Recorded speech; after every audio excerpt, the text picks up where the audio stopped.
All right, we live. Another episode, the Elite Podcast. Elite Podcast. Tegan, Pico, what good? How everybody doing? I good, my boy. Thanks for having me again. You always know, man. You welcome anytime, anytime. Yes, sir. Tegan, what good? Well, you know the voice is back, right? The voice is back. T41, we ready. Let's get this one popping, St. Croix. That's what I VI, like to hear. That's Thomas. what I like to You hear. right. That's what I like to hear. Yeah, man. Yeah, man. So let me do my quick shout out screen real quick. Shout outs to legends340.com. Go out support, go out support Dingo and their family and so with their business. We got Sheena with the Savory Eats LLC in Orlando. We got the Good Life Apparel, my boy Nato. We got Andrea. Follow her at Instagram at Melting Pot Cooking Class. Also, you can follow her on meltingpotcookingclass.com. Also, Amitra McIntosh with the Sebone Caribbean Restaurant. We got Apollo Legion. That's one of Tigan's favorite clothing line. We got Linique Judge with the follow her at Island Destiny 340 Serenity Braids by Nikki. We got Rico as well. Follow him at www.lulu.com. Spotlight R. Conerio. I apologize if I pronounced the name wrong. We got Right Way Service Station located in Princess next to Avis. We got Paris Enterprise, and then also follow Live Wire Sports. They always live on Tuesdays at 7 p.m. Follow them. All the tickers where everybody I just shout out will be on the bottom of the live coming up soon. So that's out the way. So last episode we had Rasan Smith. Amazing episode. Touching, honest, Yeah, man. I was very inspired by Rasan. He should be a public speaker. He was moving me. My spirit was moving. This man had so much love in his heart. And it just shows, man, no matter how many people will look up to us in terms of, yes, we as athletes, the struggles, just finding out the struggles and the things we have to go through to get where we've been. Man, it's crazy, man. And Rashan, man, much love, man. Your story was just 1,000% off the chain. So, bullet. Yeah, I listened to a little bit. I did too myself, man. And some of the stuff he was saying, he sounded some real talk. You know what I mean? The struggle and the grind coming through the system, and you know what I mean? The ins and outs and everything you gotta deal with. You know what I'm saying? So, man, it was a good interview. I'm put on together, man. It was really good. And then when he walked away, he say, you know what I'm saying, making that decision. That ultimate decision to walk away from that contract or walking out and trying to, you know what I mean, take it to the next level, Miss Andy. It's a tough call because I remember that day when I shut it down and I call it ends too, you know what I mean? And everybody like, man, you should go back and try it again. But like I always say, when the fire is out, the fire is out. You know what I mean? When you just know when is that time to hang it up and just flip the page. So yeah, man, that was a good podcast, man. It was good. Yeah, that's true, man. That's true. Shout out to everybody. Good night. Hail up, everybody. Everybody tuning in and stuff, giving, saying good night and everything. So good night to everybody tuning in and stuff. So, episode 11, the Elite Podcast, episode 11. We have a special guest. We have a VI legend. We have somebody who everybody have said stories about how good this guy was as a baseball pitcher. Even on Pico's episode, he talked about him as well. Talked about, Roberto, Robbie Smiles, how good of a pitcher he was. He used to chuck gas and everything. So, talk to me, Tegan. Pico.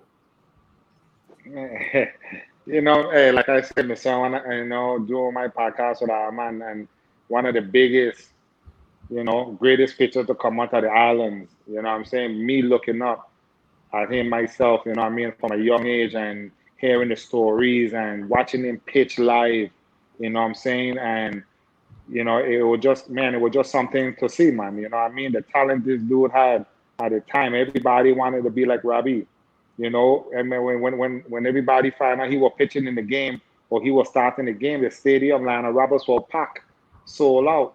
You know what I'm saying?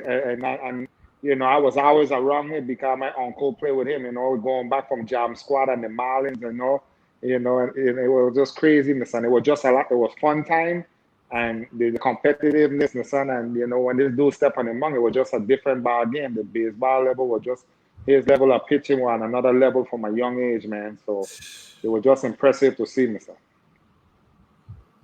Man, look, I just want to tell a small story how I met Robbie, because I can tell you the truth, growing up, I didn't know nothing at all about Robbie. It was just like a fluke accident. So this is very short and sweet. Hoyas was, big up to Coach Sammy. Them guys used to go to the prison and play against some of the guys them in prison and stuff like that at St. Croix. So one day them guys called me and said, yeah, man, you and Coffee can come in. I ain't know Hoyas went in there and the prison man them blow these man out. You know what I'm saying? And at them time, Hoyas was the champion of St. Croix basketball, remember. So it was all about Hoyas. They went into the prison and got destroyed. Sizzle, Mike Jones, all of them boys, right? So that man sent out a message. Yeah, I need to bring Tegan and Coffee too.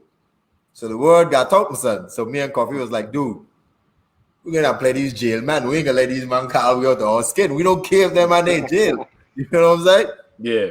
So we went in there and I just saw the environment, and man, that's why you can't judge no one, even though they made one or two mistakes, man. It was just all love in there. And then I saw how the guys I'm in prison, so many players that I played against in high school, unfortunately, was in there, and them guys was cool.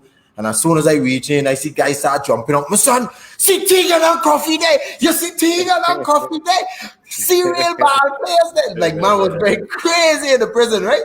Yeah. So after a while, after everything, I was starting to ask guys, man, this is really nice. Who did this? Who is putting this thing together?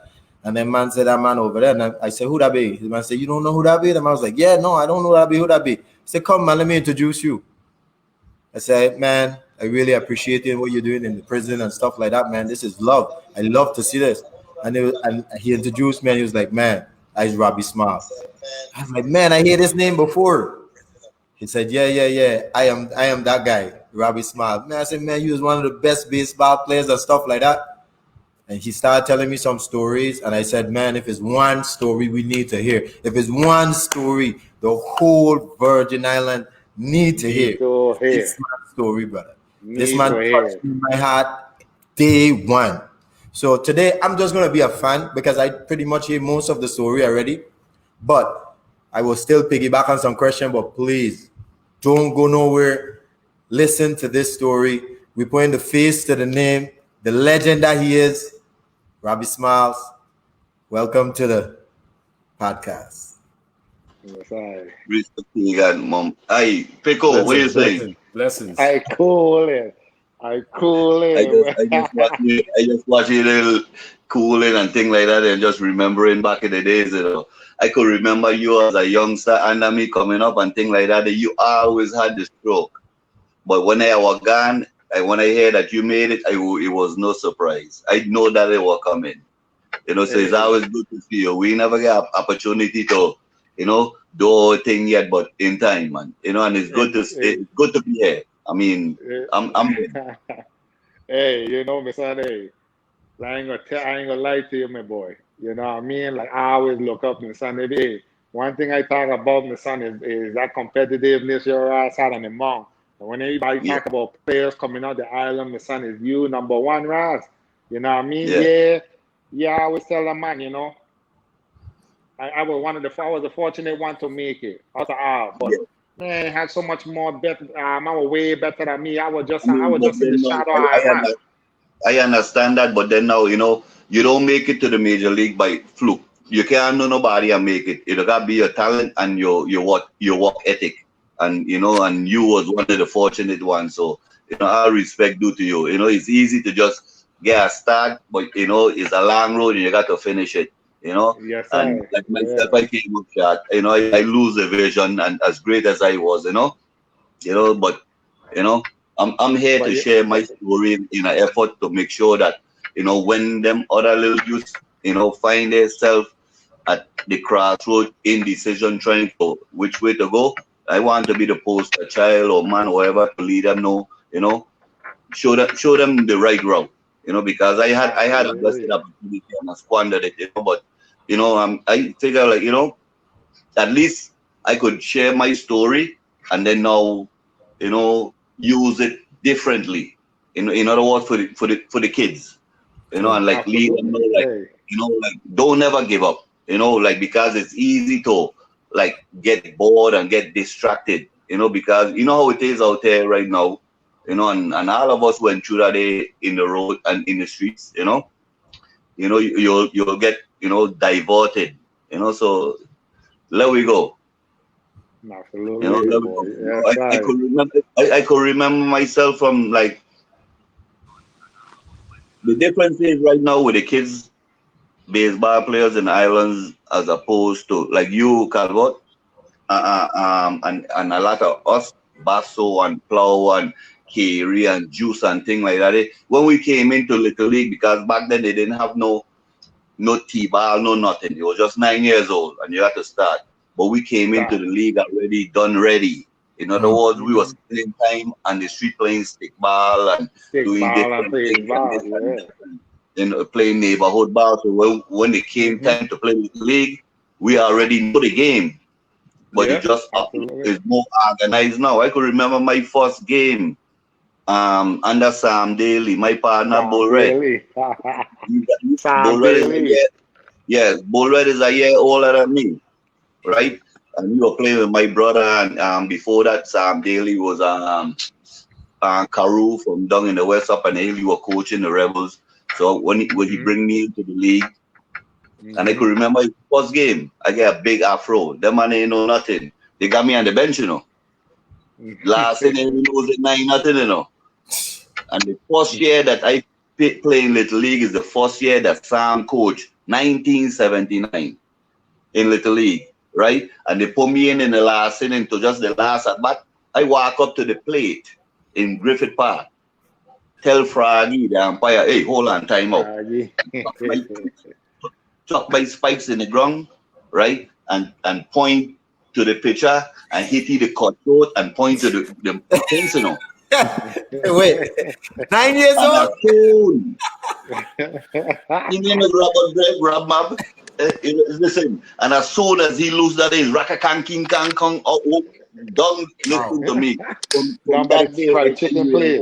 right, I realized That's that true. I could have, like, the game of baseball, I could have dominated.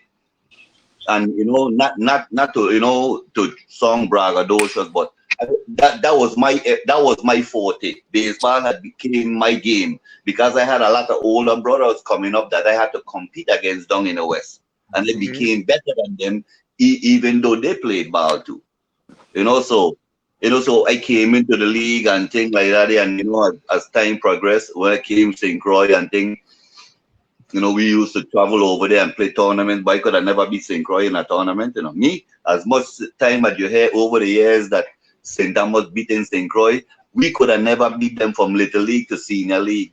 Could have never Yeah, beat for real, my Gray, son. Gray and Don we name Dilo. We couldn't beat them, man. And My cousin um Jackie, no, But Pickering. Pickering, all of them, the man had a bad squad. But then now I catch on to the Lions. But when I was young, I wasn't paying no attention. The reason the man would beat me in a 3-game series, you know why?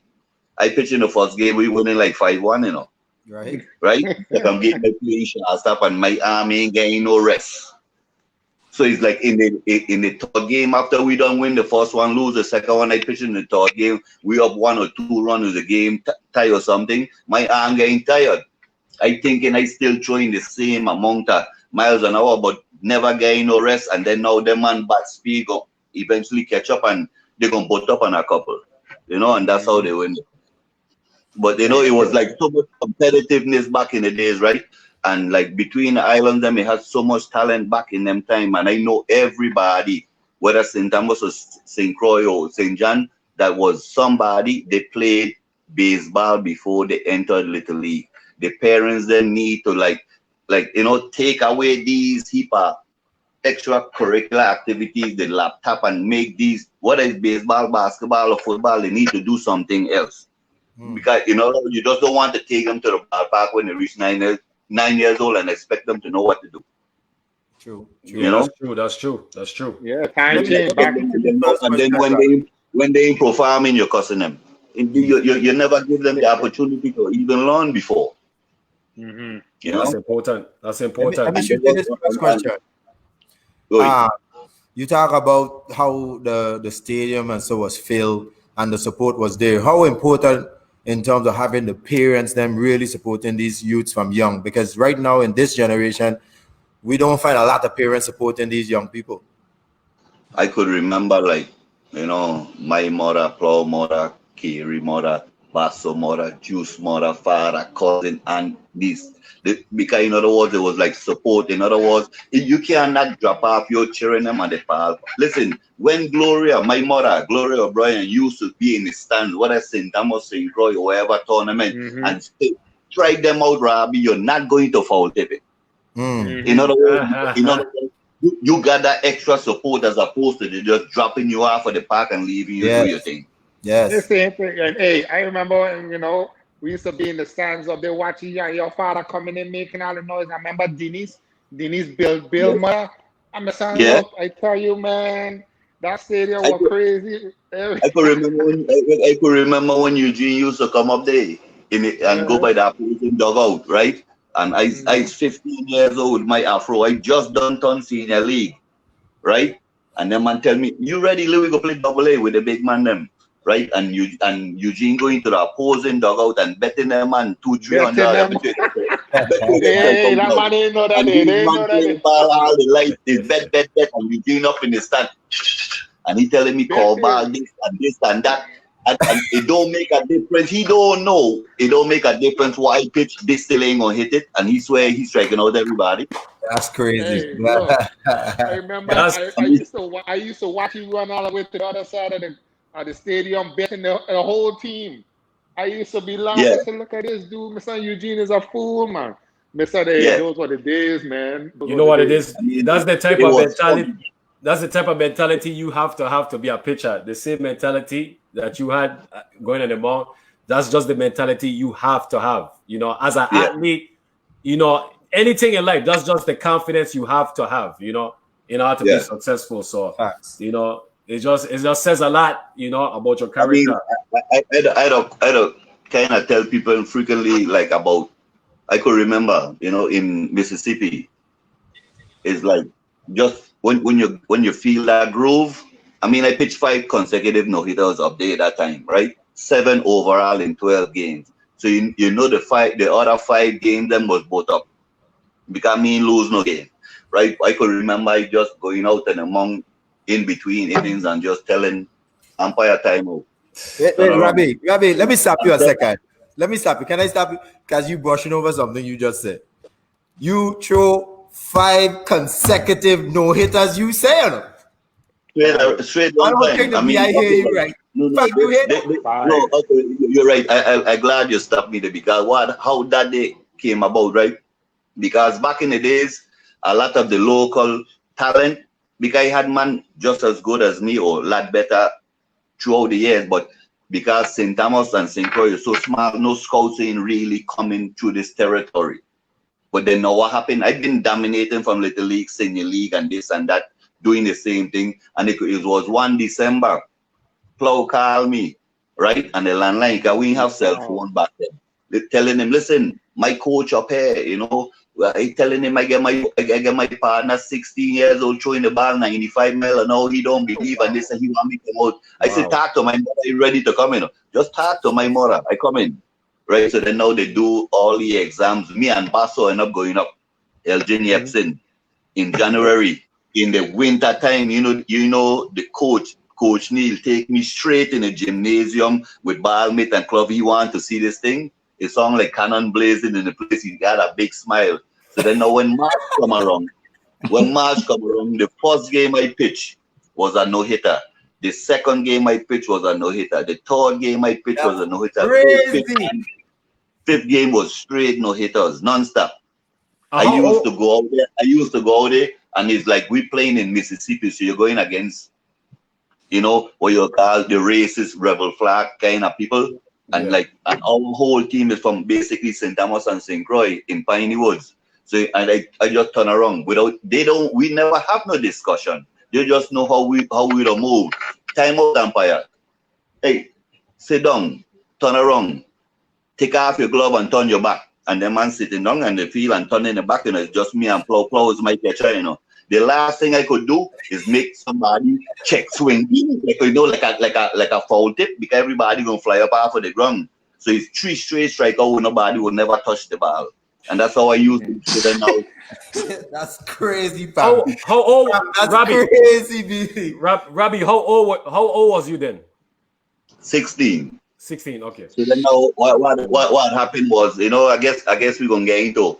So, all the scouts them start to leave the different places and they come into all our game, and we's a little black school, like a little dot on the map. But then now, because all the scouts, then what I pitching or not, them I want to see some activity on the sidelines. Then now the season over, them invited me and Plow to a summer league where you get all the best players them in Mississippi and different teams. And I could remember my mother, Plow mother, and my brother Eugene coming up for the championship. And just probably 3 weeks before, I break my ankle sliding into third base. But them man do all kind of ultrasound therapy. They ain't put it in a cast at all. They just strap it up. That they go. And I couldn't walk to the mound. I couldn't run to the mound. But after innings, I couldn't track. I couldn't even bat. I could have just pitched. It was my planting foot. But in other words, once you strap it up with tape, it ain't gonna move. And there's no hit, That's when the man Eugene come in there, my brother, and think, listen, the scout say, did you see that? It's 97. And every time the man come in and telling me, they just going up and up and up, it's another no hitter, So the man, that's when they told me, well, you ready now? You ready to sign professional? Let we go. This my dream. You ain't telling me nothing. I've been ready to go. Because that'll be your whole mission from time you're in Little League is to sign professionally. So in other words, this was in 9th grade. So in other words, this was after 9th grade. Yeah. So I went home September and they're trying to sign me. But then the year before, between Puerto Rico and the Virgin Islands, they had stopped it with now you have to go through the draft. You can't just sign anymore. Just outright sign, like how did they do it in Santo Domingo and different countries, right? In other words, I had to make a conscious decision to just drop out of school and just go into the draft in May. And then I became eligible. And that's when I was the second pick for the Cubs that year. Mm-hmm. But then now it's for me, it was I have a lot of brothers and cousins, and we grew up doing whatever we're doing together, right? And I will call it kind of misguided loyalty too, as far as you're just hand-me-downs and different things and that. And I could remember that's a certain discipline that these kids need to learn, because I was an everyday player. I used to pitch today and play shortstop tomorrow. I never ride the bench. Right. But then when you start professional as a pitcher, you got to stay on the bench and pitch every 5 days, and you're watching all of these garbage. In other words, in your mind, how you get strike out? How he missed that ball? Yeah. And then now your mind is thinking about the streets and what your brother them doing and what your friend them doing and this and that. In other words, so the lure of the streets eventually proved too great for me. In other words, I lose my zest and the energy that I had for baseball because out of boredom, because I wasn't playing every day. Mm-hmm. And that's where I went, because in other words, the streets had seemed more excitable, because you know the streets is money, cars, girls, big partying and things like that. So that became more excitable than baseball was to me when I was coming up. It was I think the biggest wrong decision that I made was not waiting till 12th grade. It was hurry come up, but how do you make that decision at that age to know what to do if this has been your dream? I ain't ready when I'm in 12th grade. I'm ready now.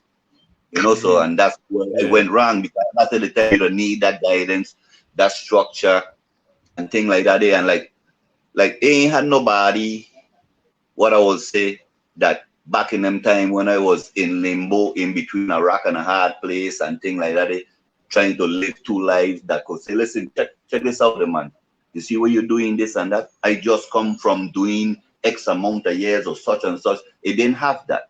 In other words, so nobody could do is try to tell you like, hey, stop that, but in other words, they can't. You need examples, and that's why it is right now.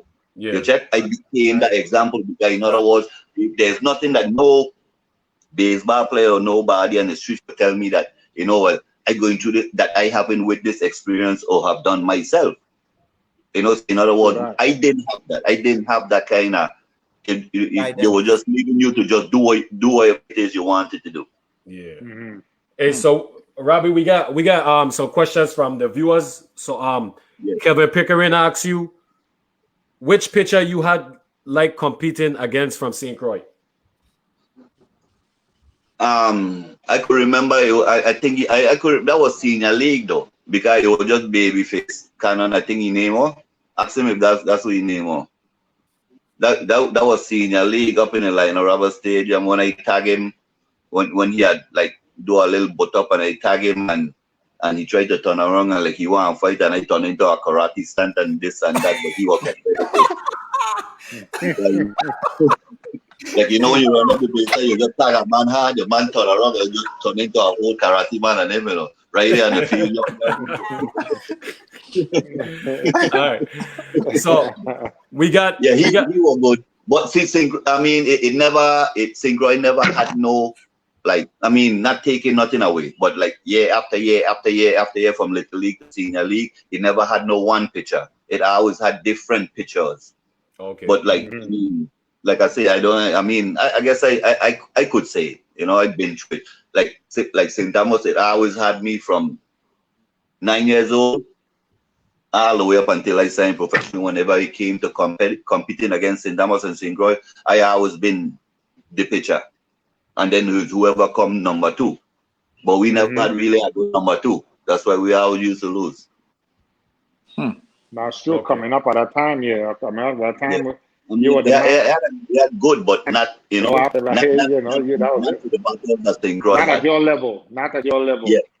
Oh, the battles that St. Croix had. You can't come in there doing batting practice. So, Gabriel Hodge asks, who or what inspired you to play baseball?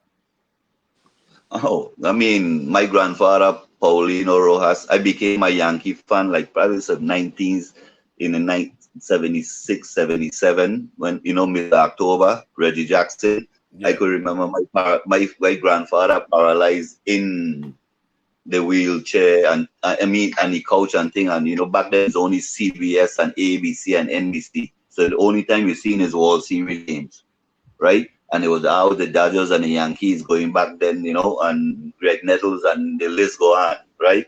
So I went with wherever my grandfather was dealing with, and he became a Yankee fan.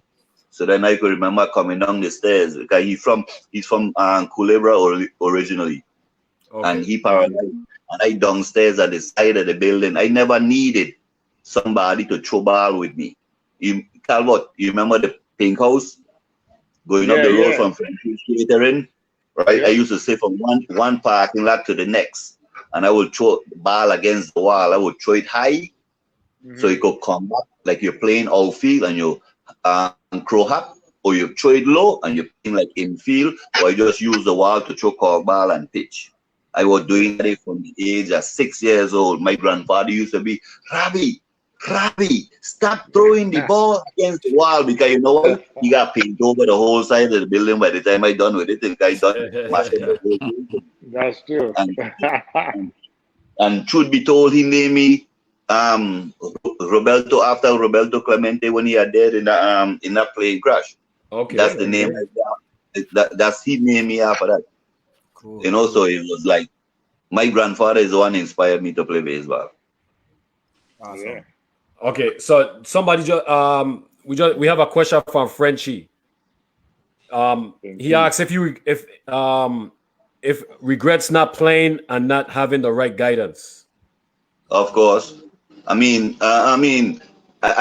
have it because you got to have it. But then now, life is life. So I mean, as things turn out now, I am a great teacher. So then now, whatever regrets I have or had, it's like it comes to the territory. But I don't regret who and what I went through in order to make me who I am right now. Because I could teach you now. I could teach your children. And you check. So in other words, all that I went through, it make me a better person now. So I have regrets because I could have a superstardom life. I could have been living on the house and the hills and with mansions and studying none away. I could have them regrets, but then now because of all the mistakes and the wrong choices I made in life and things like that, and I realize it now, I could sit down and talk with anybody and watch it in their face, in them youth face, and tell them, don't do that. I've been through that same thing. I've been down that exact road, and this is how it turned out to be.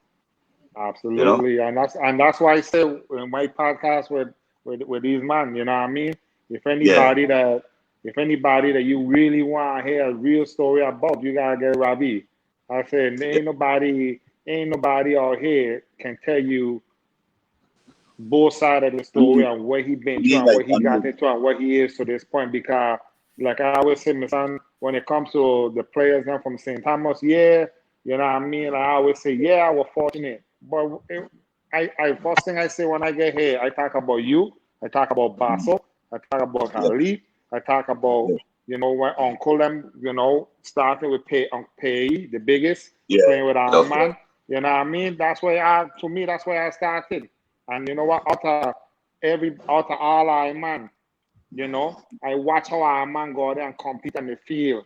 And I want to say, you know what, my son, this is what I want to do. I always wanted to go out there and prove to our man that I was just as good as our man, even though I was younger, you know what I mean? And that's how it was. You did it. You know, and you know what I mean?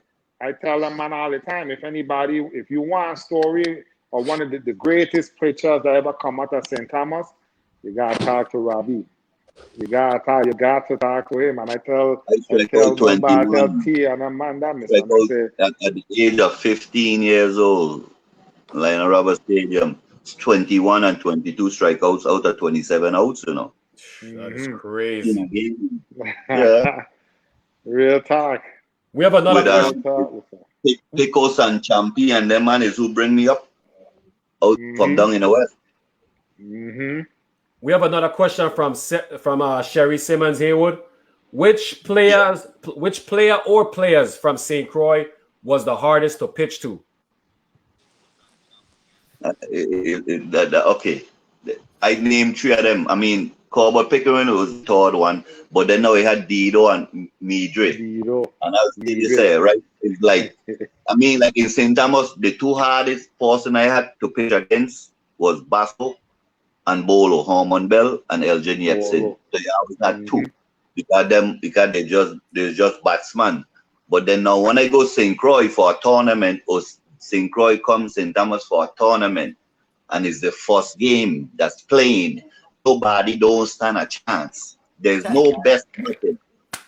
It's the second game I got to play shortstop now. I got to be throwing the ball all around the field and this and that. So it's like I pitch a whole nother game. And then we lose the second game, and then the third game, I pitching, and they ain't stand a chance in none of the earlier innings. But later on in the game, when I think I still throwing the ball hard, it got me feeling nothing. The ball actually coming slower, and that's when the man will do their thing. I mean, telling them like, I hope they listening because I don't go through that day and say, these man to write me over here about Dido and me, you know. So how did and Dido don't hit me so far and this and I don't hear all the stories. Up on the this is the last game. In the last inning, I done tired already. How much more you want of me? That's true. Believe that. Let me jump in, Mumba. Rob, go ahead. Mumba was sharing me some stories about you because Mumba was reading up. You actually was the poster child for Sports Illustrated. How did you feel when you saw your face on top one of the most leading magazine in all of sports? How was that? How did you feel about that? And how did the Virgin Islands at the time felt about that when they saw you on the magazine? I mean, well, I but you asked that because, like I say, in Little League and thing and Senior League coming up, I've been, dominant and thing like that. They've been in local papers and thing like that. They're accustomed of that. But then now when I hit the Sports Illustrated, that's when I start to recognize, like, I really good, man. And like, I remember that day. I remember getting one. I remember getting one of those. International scale now, everybody's seeing this, and that's when I really started to like really dig in after that day. Because other than that, I wasn't like, my plan wasn't to go out to no hit you. Like, in other words, my plan was to go out and pitch every one of my pitch them my best pitch. And if it turned out to be a no hitter, then it turned out to be a no hitter. But in other words, I never planned to have 5 no hitters or 7 overall. That was never the plan going into it. It just come from, like, as far as like being away and being like in a foreign place and having a bunch of new faces around you, and like, and I just, my competitive nature just kicking in overdrive, as opposed to playing against the same people in St. Thomas and St. that you've been playing with years and years and years. You come in a comfort zone with her, it's not that serious. But when I went away and started to play again, imagine, like, the state tournament, we up there, and it's so much tobacco smoking, rebel flag, and nigga this and nigga that, they calling we, and all our whole team from the island, we don't know racism down here. Right. All we know is little barwood and things like that. If you could share it and the cast, and then it's like, all right, and we gonna blows in you on the field. We ain't afraid. And then that's the kind of thing that we had to go through. So it just made we didn't want to lose. Elroy Carey could tell you stories as far as like, it's like prom night. We got a board game, like, and the plan like is like an hour and 45 minutes away from the school, and we go to the game, and the plan is, listen, we're gonna go out in the first inning, score 10 runs, right? And then Robbie, you come in and you just shut them down inning after inning, then we're gonna go back out and just put up and bunt and all kind of in 2 hours we were back in the park, we were back in the school already, we could have manipulate games like that. In other words, like, I just go out and strike out everybody, and all, we're gonna just get out for the rest of the game, so the game could done all the mossy role. We used to do that all the time. Baseball was fun. I don't know how it is right now for the kids them, because like, what we were speaking about all that, but like what Pico said, it was like it was exciting kind of atmosphere, because you used to have the crowd.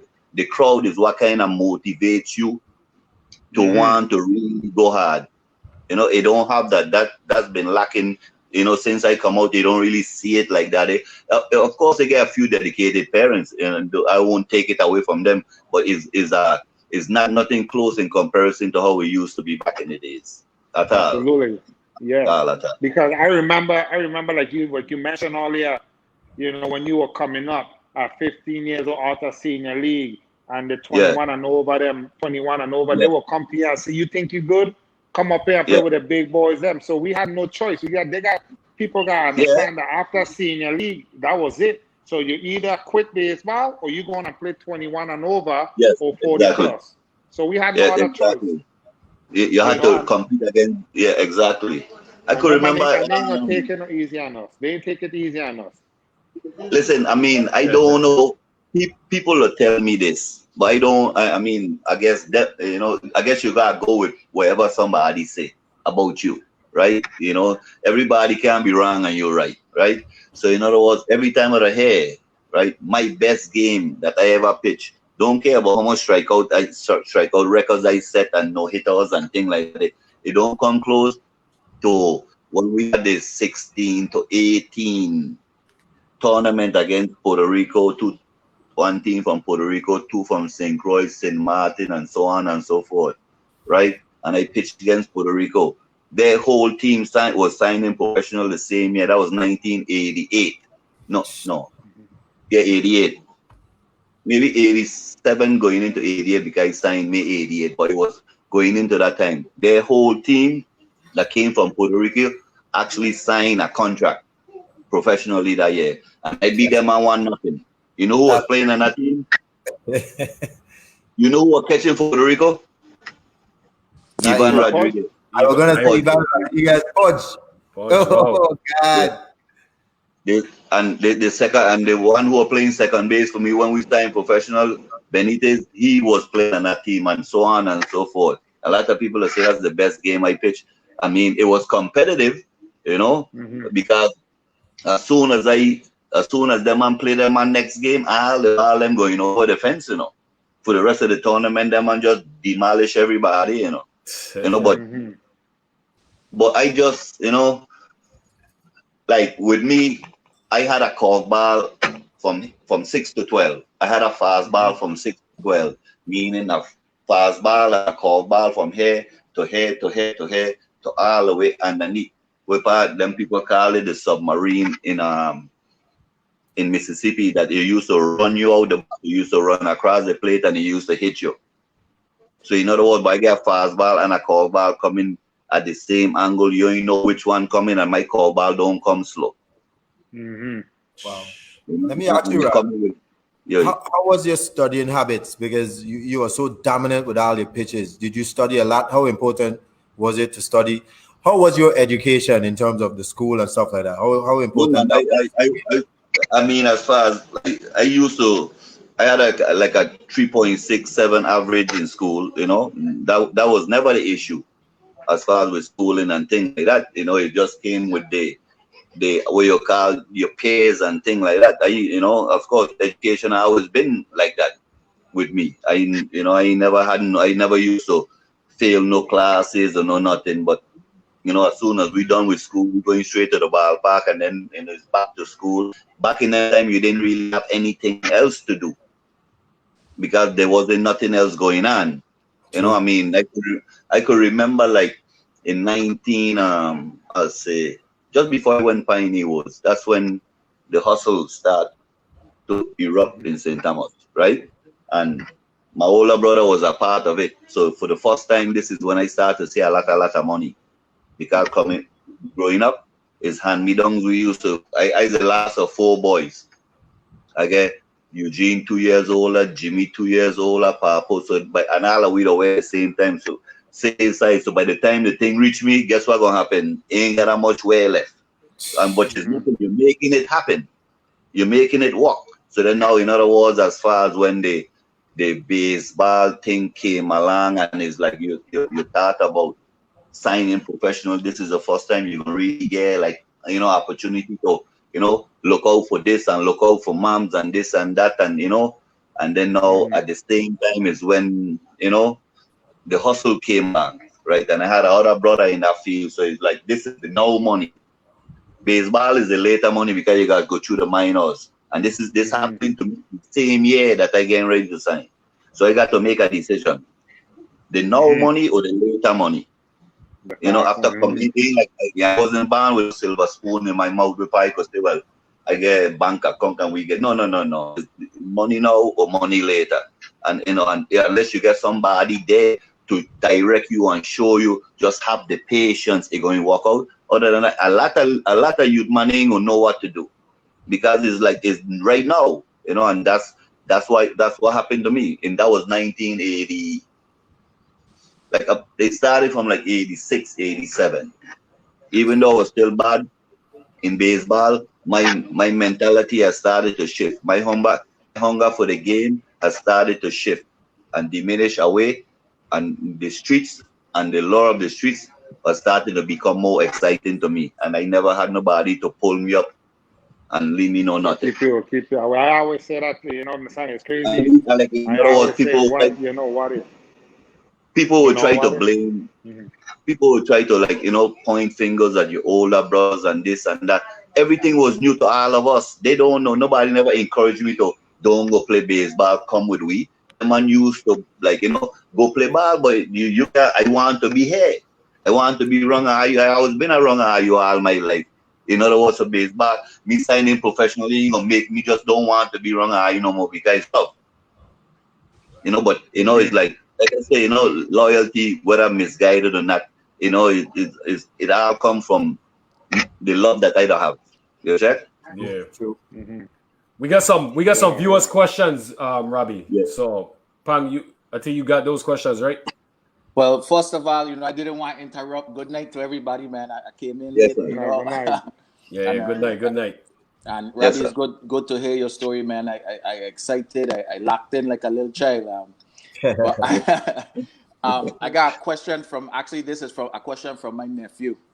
Okay. He say as a 13-year-old, he would like to know who was one of the best catchers in your time from St. Croix and St. Thomas. The best catcher is Hormon Bell. Well, Man, Bell. mm-hmm. And he Bolo. from St. Thomas or St. Croix? St. Thomas. St. Thomas. I used to run on Bolo. I used to steal on the route. Bolo could tell you stories. Bolo could tell you stories of how much batting glove he got. 5 batting glove every inning he put on an extra one, and it's still hurting him. And he digging in. No balling getting behind of him. It's like even Bolo is somebody that I felt, even though he was like shot, he was supposed to sign professionally, right? Because him and Coach Rodriguez built exactly the same, and them man that play the same, throw the same, got the same arm and get everything. But you just like it's opportunities, because like I say in St. Thomas, like no scouts don't really come here. Scouts started to come here after he done leave from Piney Woods, Mississippi, and come back home to sign. That's when they start to come following me. But when they come following me, they still ain't studying nobody else. They only come there to clock me on the radar and trying to sign. And boss off. Used to boss off. Remember that? Yeah, they come here on a mission. They come from America. Wherever they come from, they come here to watch people. And so a lot of people, get passed over because of that. Because I get as good as I was, but I still don't know as good as I am. Right? It's still a man that was just as great as me. My best batter, my best player that I ever see, who in the majors right now is Elgin Jetson. That's the most complete player I ever knew. He's supposed to be in the major league. Wow. Believe that. Mumba, I told you. Yeah. I tell you that. I tell you, one of the best player, 5'2" player that ever come out of St. Thomas, Basso. And I tell Robbie, I tell him on this. When Basso used to come back from Jackson State and back home, and he used to come in the field and practice, he used to go in the outfield first and then come to first base. But he know that I used to be trying to steal everything he do. Me tell him one more. Everything he do on the field, I was stealing that. When he go home, I stay in the field with Bill. I would say, hey, go toward base. I'm gonna do what Basso was just doing. To this day, I don't think he know that.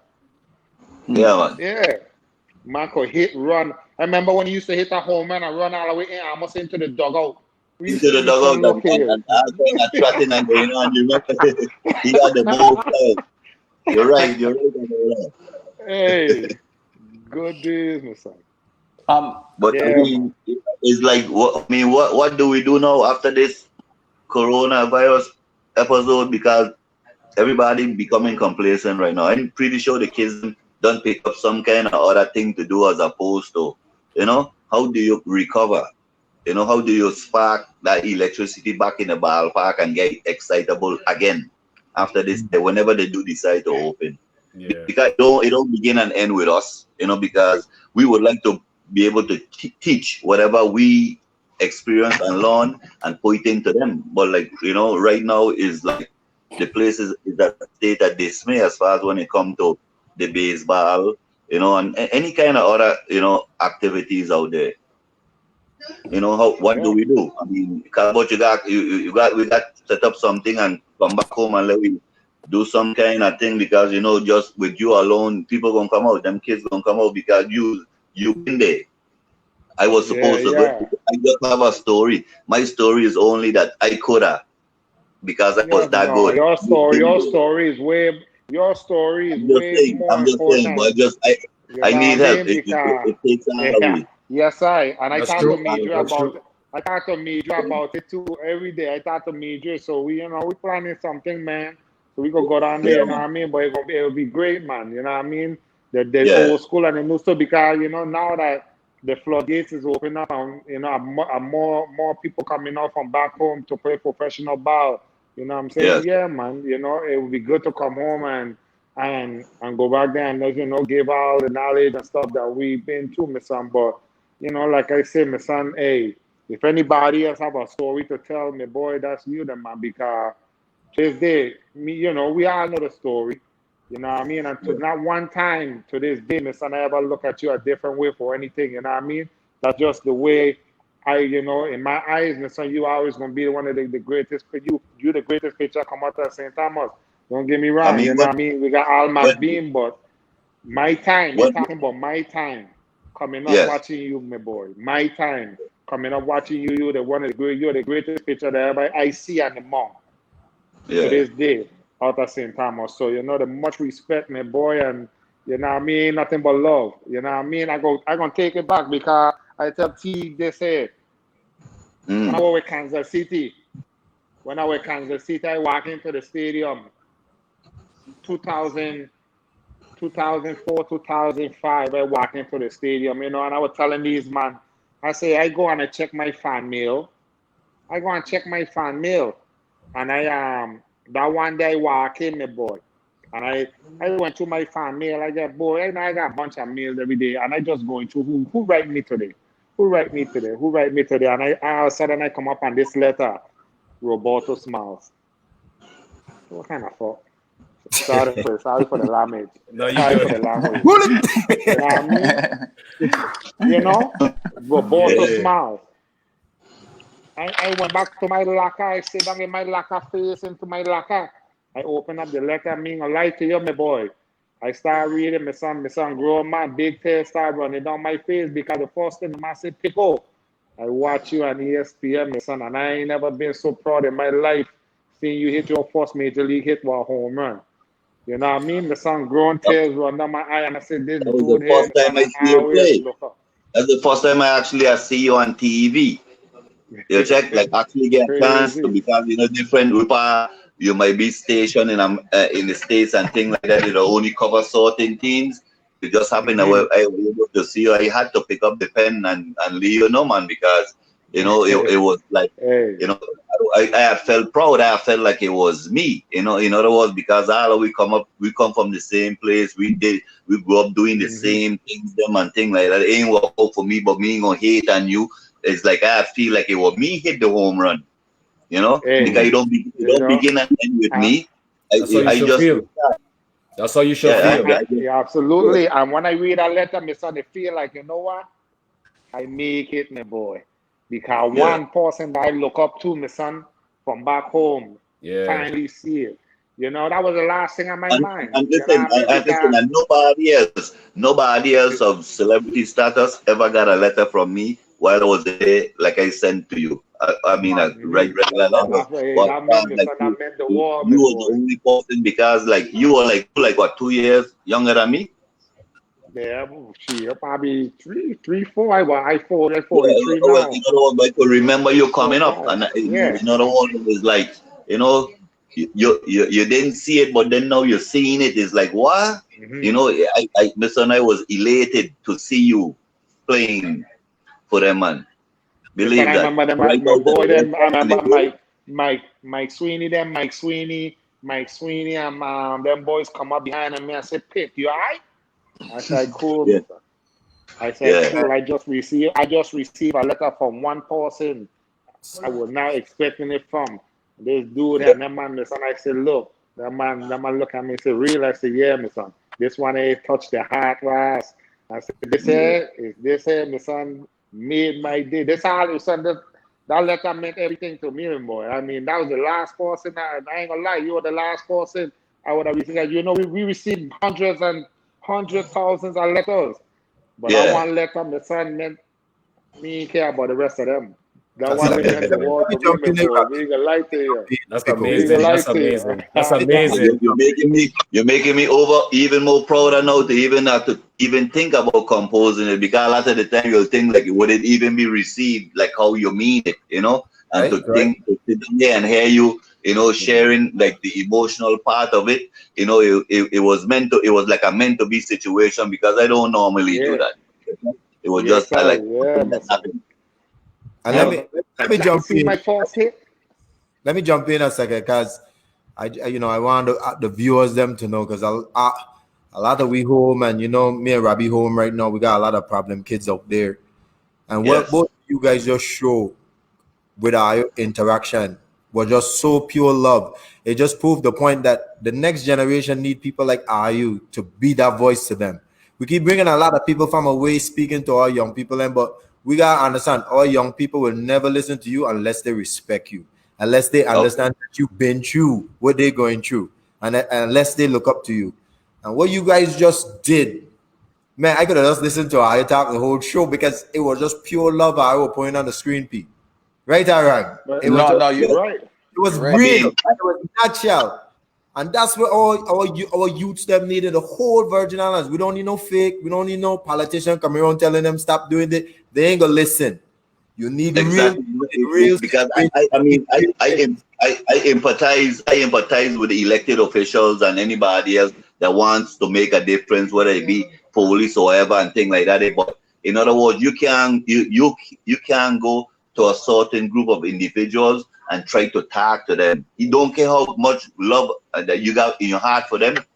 Use an elected official or use a police, they gonna watch you. Like, in other words, you just want to lock me up. You need to bring people that been through the struggle and talk to them. That's right. Because, they ain't gonna listen to that. They ain't gonna listen to that.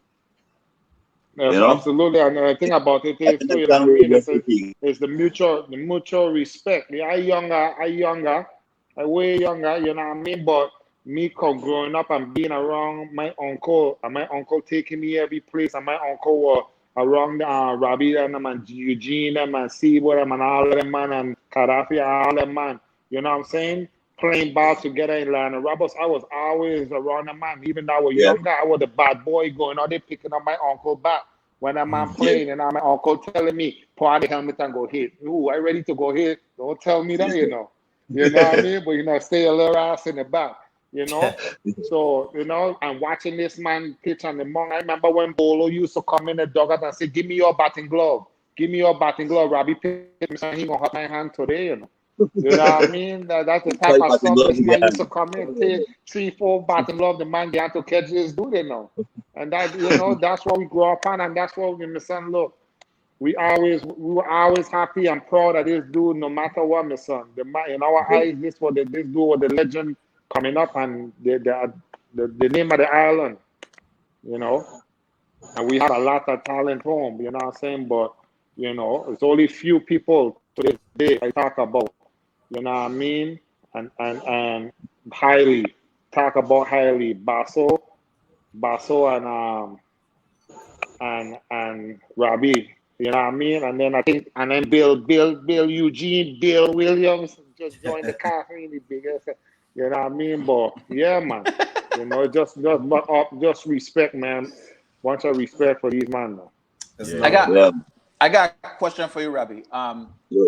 Playing basketball, like coming up when I was young, they always had like a certain gym that anytime I play in this gym, it's like I Superman. Like I feel like I Superman. Nobody can take me to that. Like, do you have an area, a field that no matter who come on this field on the opposing team, IU is not going home with a W today?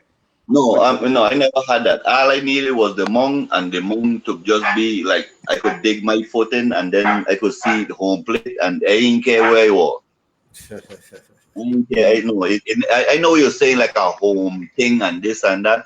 No, it never made no difference. It's because I used to have tunnel vision. It just used to be me and the catcher. Me, the catcher, and the umpire and the batter. Me was nothing else for each pitch. You ain't gonna hit this end, umpire, you better call a strike. That was about it.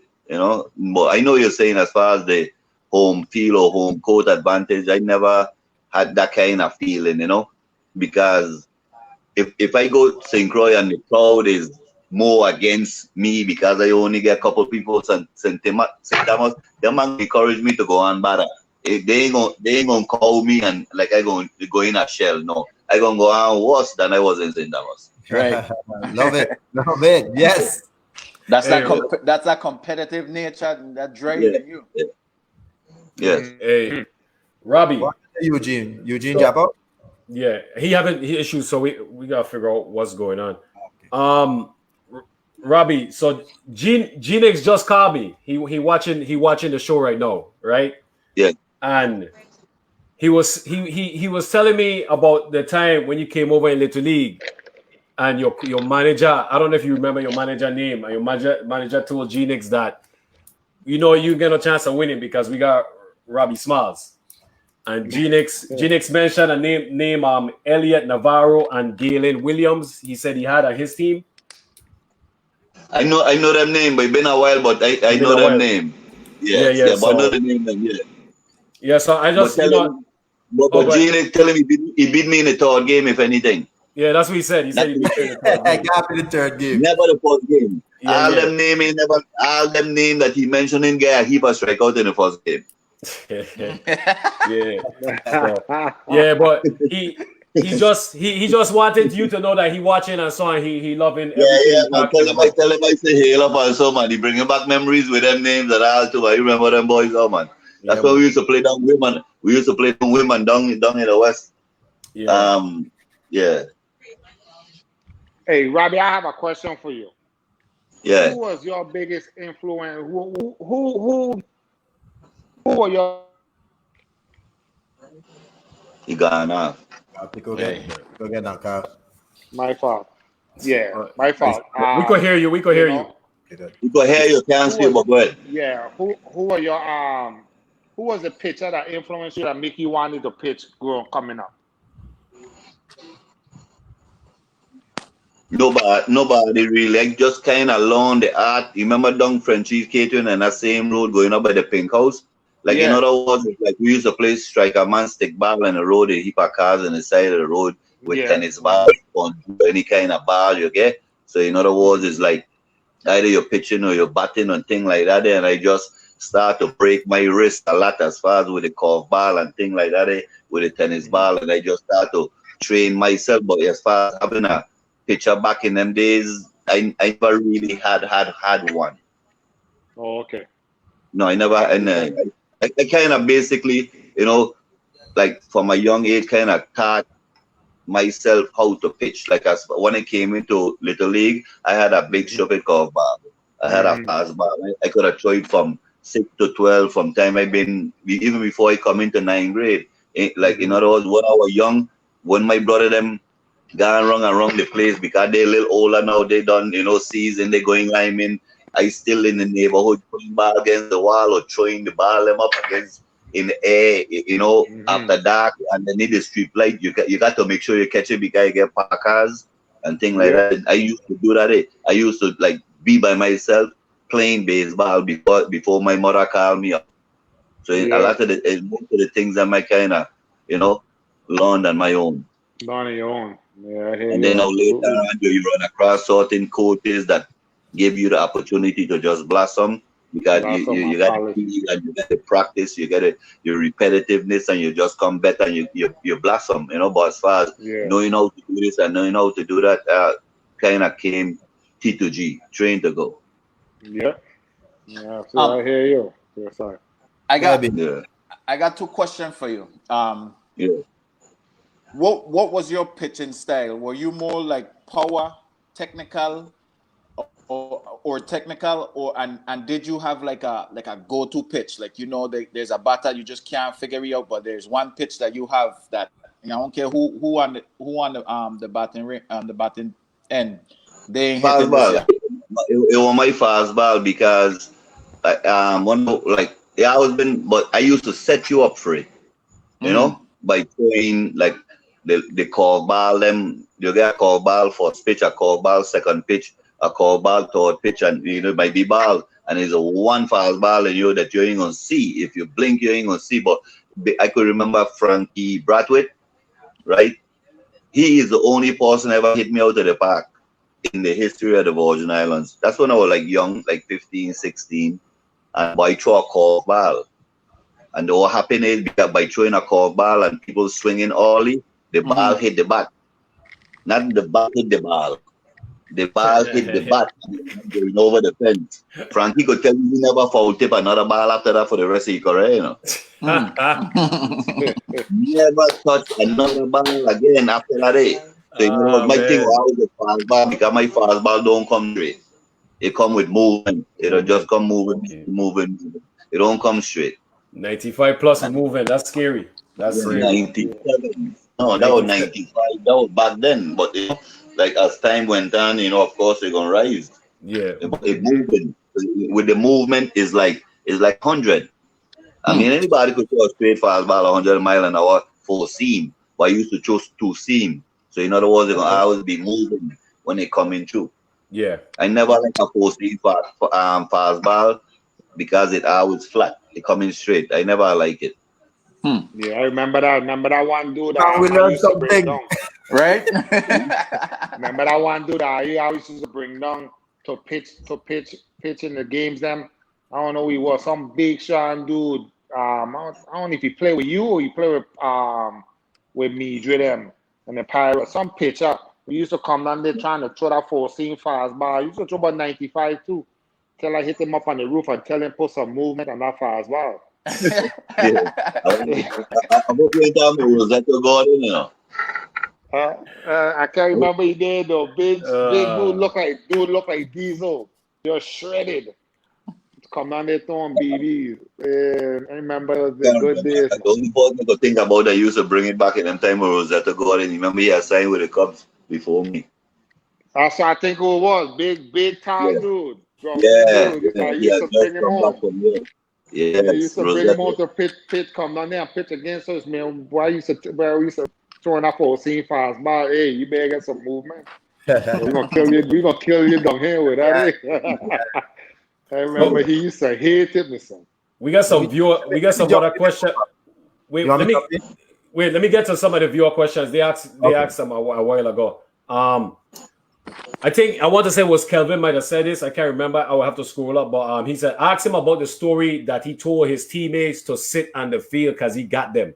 Yeah, that was a good one. I mean, that's the same one I was telling her about a little while ago. I just walk out in between innings, and Chloe is my catcher. This is in Mississippi, and I tell him umpire timeout, and I just turn around to my fielder. This wasn't planned, and I tell him man sit down, turn around, and take off the glove. I got his hair.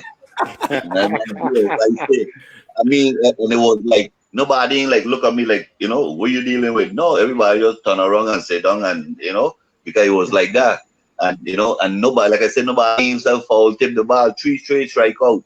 One time, and they weren't no whole heap of pitches. It probably about 10 pitches alone. Wow. Okay. And the 10, 11 pitches, and that was it for them. How did the opposing team take that? How the opposing team took that? Was that like a disrespect? Did that man mean mug you? Like how did they react to that? I mean, like to tell you the truth, we never really paid it like no mind. I mean, because we was always going up against a bunch of in Mississippi, majority of them is white players and things like that. So in other words, they doing their thing, we doing our thing, they and their races thing. Our whole team black from the Virgin Islands. So we just doing our thing and having fun. We ain't studying them, so it's never, but I could remember for the when we were going into the playoffs, we went to one of the tournaments, and when we leaving from the ballpark is rebel flag and tobacco spitting, and when we leaving is big rock and things throwing at our school, but we wasn't half. That's the kind of thing that we have to endure, but we ain't studying that, we just out there having fun because like the Piney Woods team, like the year before me and Basso when they was competing for last place every year. Wow. And you went from last to fourth the very next year. And and it brought recognition to the school and things like that, which is good because it's an all-black school. They had needed it. But like I say, I should have just take my time, and things could have worked out better. But like I say, we don't live with regrets, because everything that I went through, whether good, whether bad, whether indifferent, is what made me who I am right now.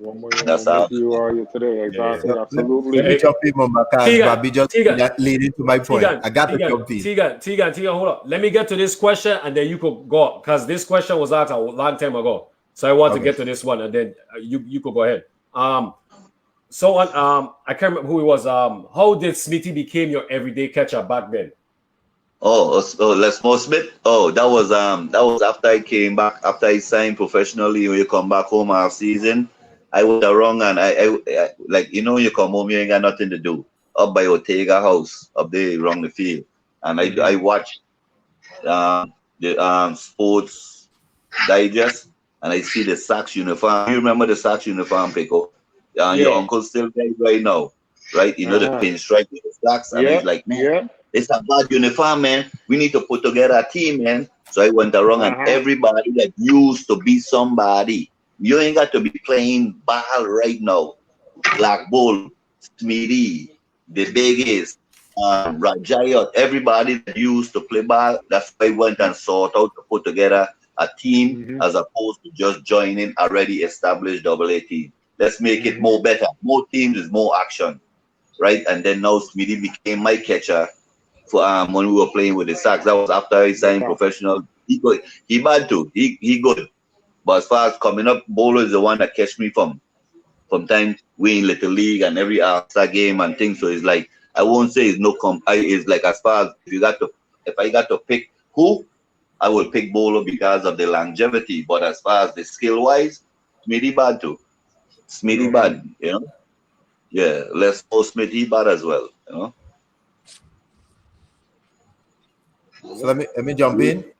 Yeah. You good? So Rob, let me switch a little bit because we definitely hearing a lot about the baseball side and a lot of your accolades, which you definitely deserve. Now let me switch a little bit more now to a more serious situation.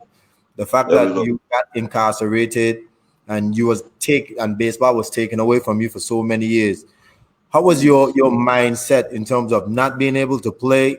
What were your mind going through? Can you tell us something about what you were going through? And then how did you get enlightened? And now that you are sharing your story and you have dedicated your life to help young kids, whether it's baseball or whatever, to try and stay out of prison, what happened to you?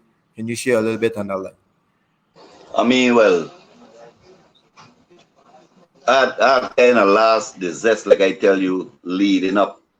My brother had got shot in Atlanta half season. I was in a car. I got grazed in my head.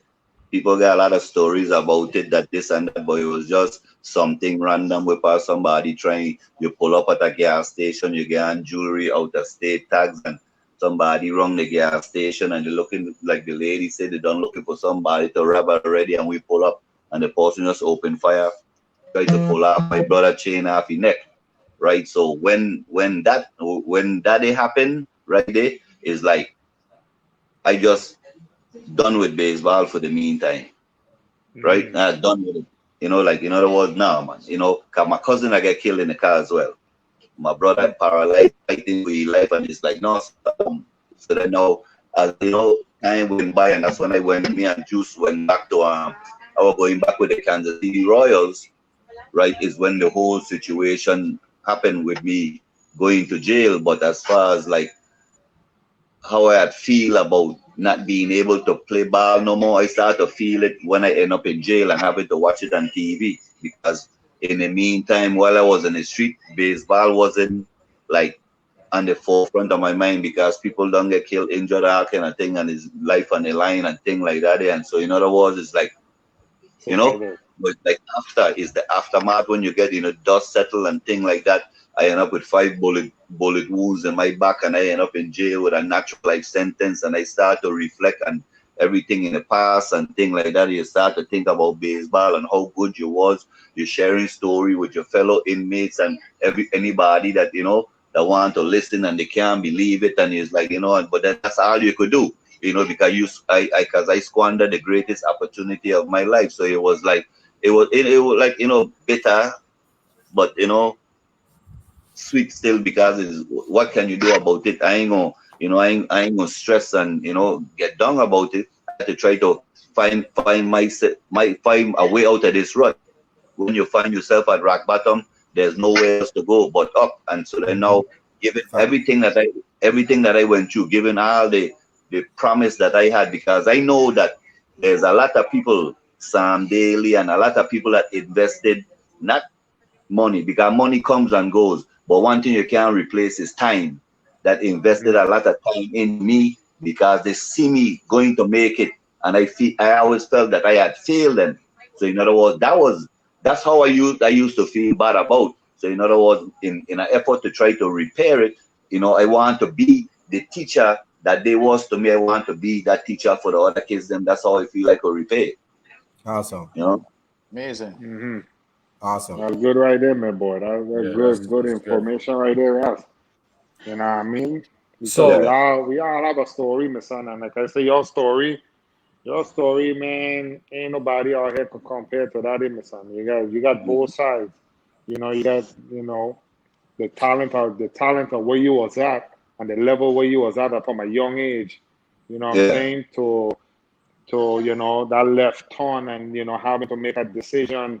Especially like you say after Eugene get shot and end up being crippled and stuff like that. A decision of you like, whoa, you know what I mean?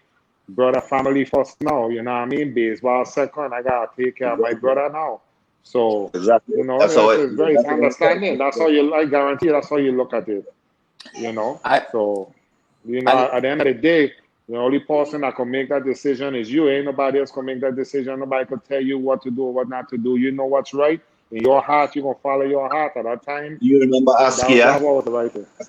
Shasha, brother, he got killed in the car. Who?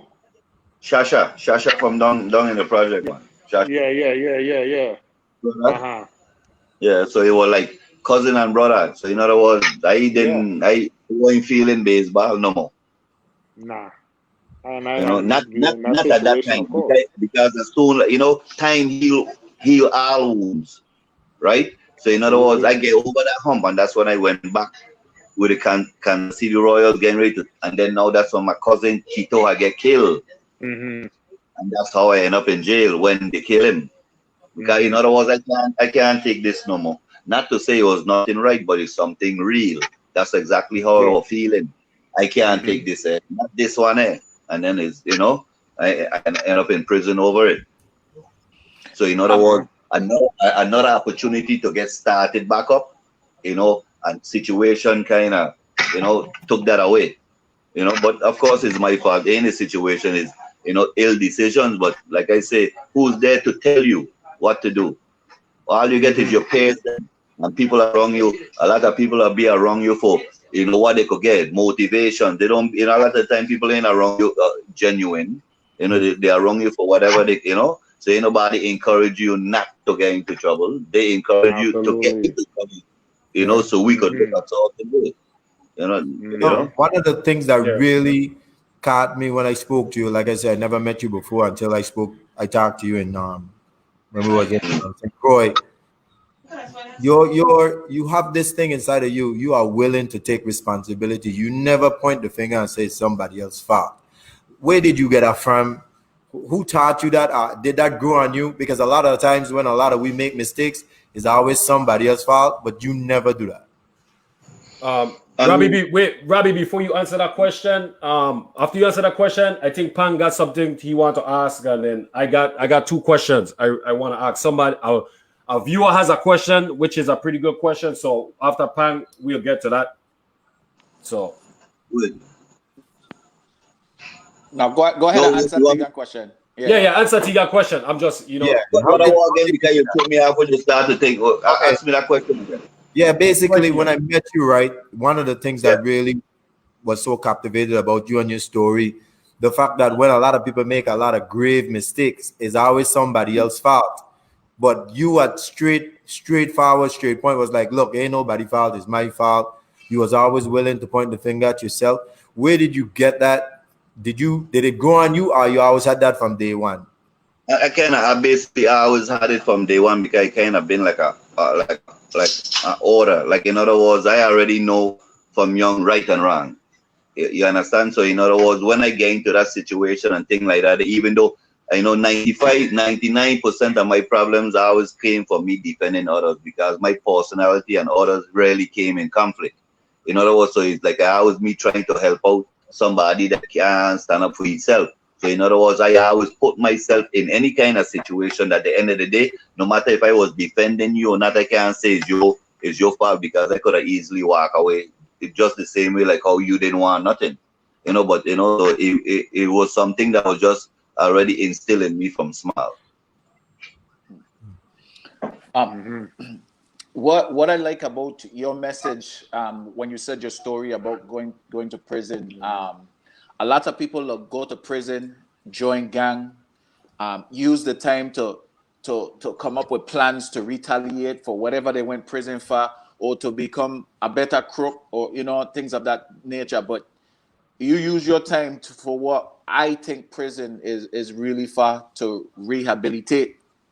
And it seems like you did a lot of reflected, a lot of take ownership of what happened, and use that time to rehabilitate and come out and be more productive to the community. And I love that part of your message, and I really glad I'm here to hear you say something like that and And witness that. I would like to add to it too, because it's like, despite, like I told you, my cousin I got killed and I wasn't taking it, this and that.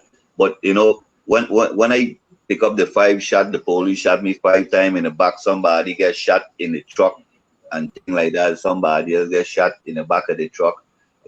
I'm responsible for that. But when the dust settled, as it turns out, it wasn't. It was a complete stranger, like somebody that I never even knew, never met before in my life. So I never felt proud about it. And Ronaldo James from St. Croix, right? He was a victim, but in other words, I never knew him. So I never walk around with my chest stick out, because how you feel like if somebody had it coming, they had it coming, right? But it wasn't he. So in other words, I kind of sat with a little kind of heavy heart for him. I never felt proud of it. So then now when when you saw me when I came to St. Croix, right? Because in America and things like that, when I've been in the prison, is already kind of structured. They already got their rules and regulations. You can't violate. So you just do your time. When I came back home in 2009 to Golden Grove, right, and it's like every other day stabbing, this boom, boom, boom. A lot of different things were jumping off, right, and I find myself in between, like, hold it down, no, hold it down, no, hold it down, hold it down, hold it down, hold it down. With I kind of like, no man, this is like, despite anything, this is my community. This is where I got to be for the remainder of my natural life, because that's what I was sentenced to. Me coming out now under clemency was not a given. It just happened that way. So in other words, I can't be like around, like, turmoil and things like that is not every occurrence around me like that. So in other words, I realized there was a lot of idleness, a lot of nothing to do, people watching each other and different things. So I came up with, I figured, you know what, people need incentives in order to, like, to just cool out, not to change, and just to at least cool out. And that's when I started to come up with the different activities, the basketball tournament, the Ironman tournament, and what have, and allow your family members and things to come in and interact with you. So after a while, the prison went from all of that to no violence at all, because nobody want to mess it up. Everybody want to be a part of it. Nobody want to be in the hole, And so in other words, and that's the same thing that's going on right now in the streets of the Virgin Islands. There's nothing to do other than everybody just sitting down in a corner watching each other. And so if idleness leads to what? So all you're doing is like sitting down and thinking about badness alone, or who you don't like. You might want, if you give them something to replace that negative thought, then now you probably could take one. But right now it's just the same kind of idleness. That's true. That's true. Wow. That's true. So we have a question. They ask, are you remorseful about the incident that got you incarcerated? That's what I was just talking about. Yeah. That's exactly what I'm talking about, because, like I say, I never knew the individual. I mean, would I have, even if I felt that person had it coming and this and that, would I feel remorseful right now? I think I would feel remorseful to the extent that my cousin that I tried to defend with the remainder of my natural life would have never want me to be suffering in jail for 25 years because of that. He would have preferred for me to be out there living a lavish life as a professional baseball player and all of that, as opposed to being, in jail in a squalor. So I'm always remorseful. And let me ask you So real quick about the jail. let me This is Christian let Mumba. me Don't cut me out. Quick Christian Robbie. Just a quick thing. Because when I visit you, I just wanted to know who was the chef in that jail in Golden Grove, because you sent me over there to get some whatever pang. They had steak, they had ice cream, they had baked chicken, they got grilled chicken. I thought that was on the beach, man. Who would have cooked? But hey, it's great. It's great that you say that, right? Because little do people know, as far as the bureau is what it is, right? But they basically just allowed me to, you know, hold them activities, and it was up to me to get the funding. So every one of my friend them and family members and partner and Plaza Extra in St. Thomas will pitch in this and pitch in that and people will cook it on the road and get ready and bring it to the jail. So it was never really out of pocket. It was out of people donating and believing in what it is. Just like you say, like what was needed in the jail. Everybody saw my vision and they was contributing to it, even though you can't get this back in taxes. Prison is not a good investment because you don't get nothing back out. But the man had believed in the idea and why it was doing, so everybody buying into it, and everybody was supportive. I ain't gonna lie, my son. When you been there, I wish I had just come for 2 weeks. My God, well, I was eating. That don't happen all the time. That only happen for one day. One day, and it's back to dry bread after that the next day. Yeah, cool. Go ahead, Mumba. hold up. Did you? Go, I was gonna ask a question while you looking, number, but if Go you ahead, go ahead. No, you good. Go ahead. When you were in prison, I know like a lot of people the pick up skills in prison. What type of skills that you pick up that you brought back out that was effective in the outside world? I ain't pick up no skill. The same skill I'm trying to perfect right now is educating the youth them.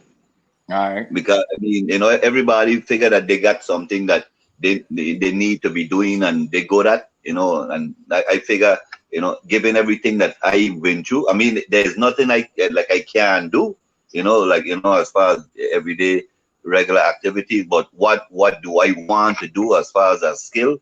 I figured for me to share my message with any youth, because when I went away and they sent me away in 2014 and up there in Florida, before I came out, as soon as them white folk up there in the prison realized and they Google and they see what I was doing, they did the same thing that the Virginians were doing, having me talk to the high school kids, them bringing them in and doing the same thing. So in other words, this is my calling. I don't care to do nothing else. Just put me in the front of any child and just play.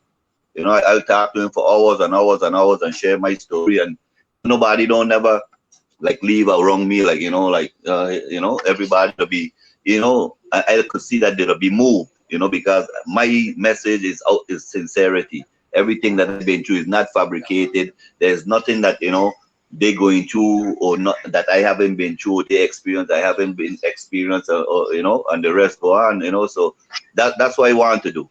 I want to work. My vision is to work with the youth of the Virgin Islands. I don't care to do nothing else. Nice, very nice. I'm Very with you nice. 100%. That's my vision too, son. That's it. Yeah. So, Robbie, when people get incarcerated and stuff like that, they kind of lose contact with some of their friends and stuff, and even family. Some people kind of turn the back on them. Some people don't support and stuff like that. Did you experience some of that? Did that open up your eyes? And that's what I try to share with they use them right now. I mean, everybody's along for the ride. When it's time to pay the piper, nope, you stand alone, And then now at the end of the day, when you go through all them years and things like that, all you guys, your little one girlfriend and your mother and your grandmother and these kind of thing, all these people out there that you thought was your friend, them that talking the most. I mean, I won't say that they was never your friends, but life goes on. like, and use expendable. The streets is unforgiving. Use expendable. They chew you up and spit you out. You go jail, they're gonna just forget about you in a month time because somebody else gonna replace you.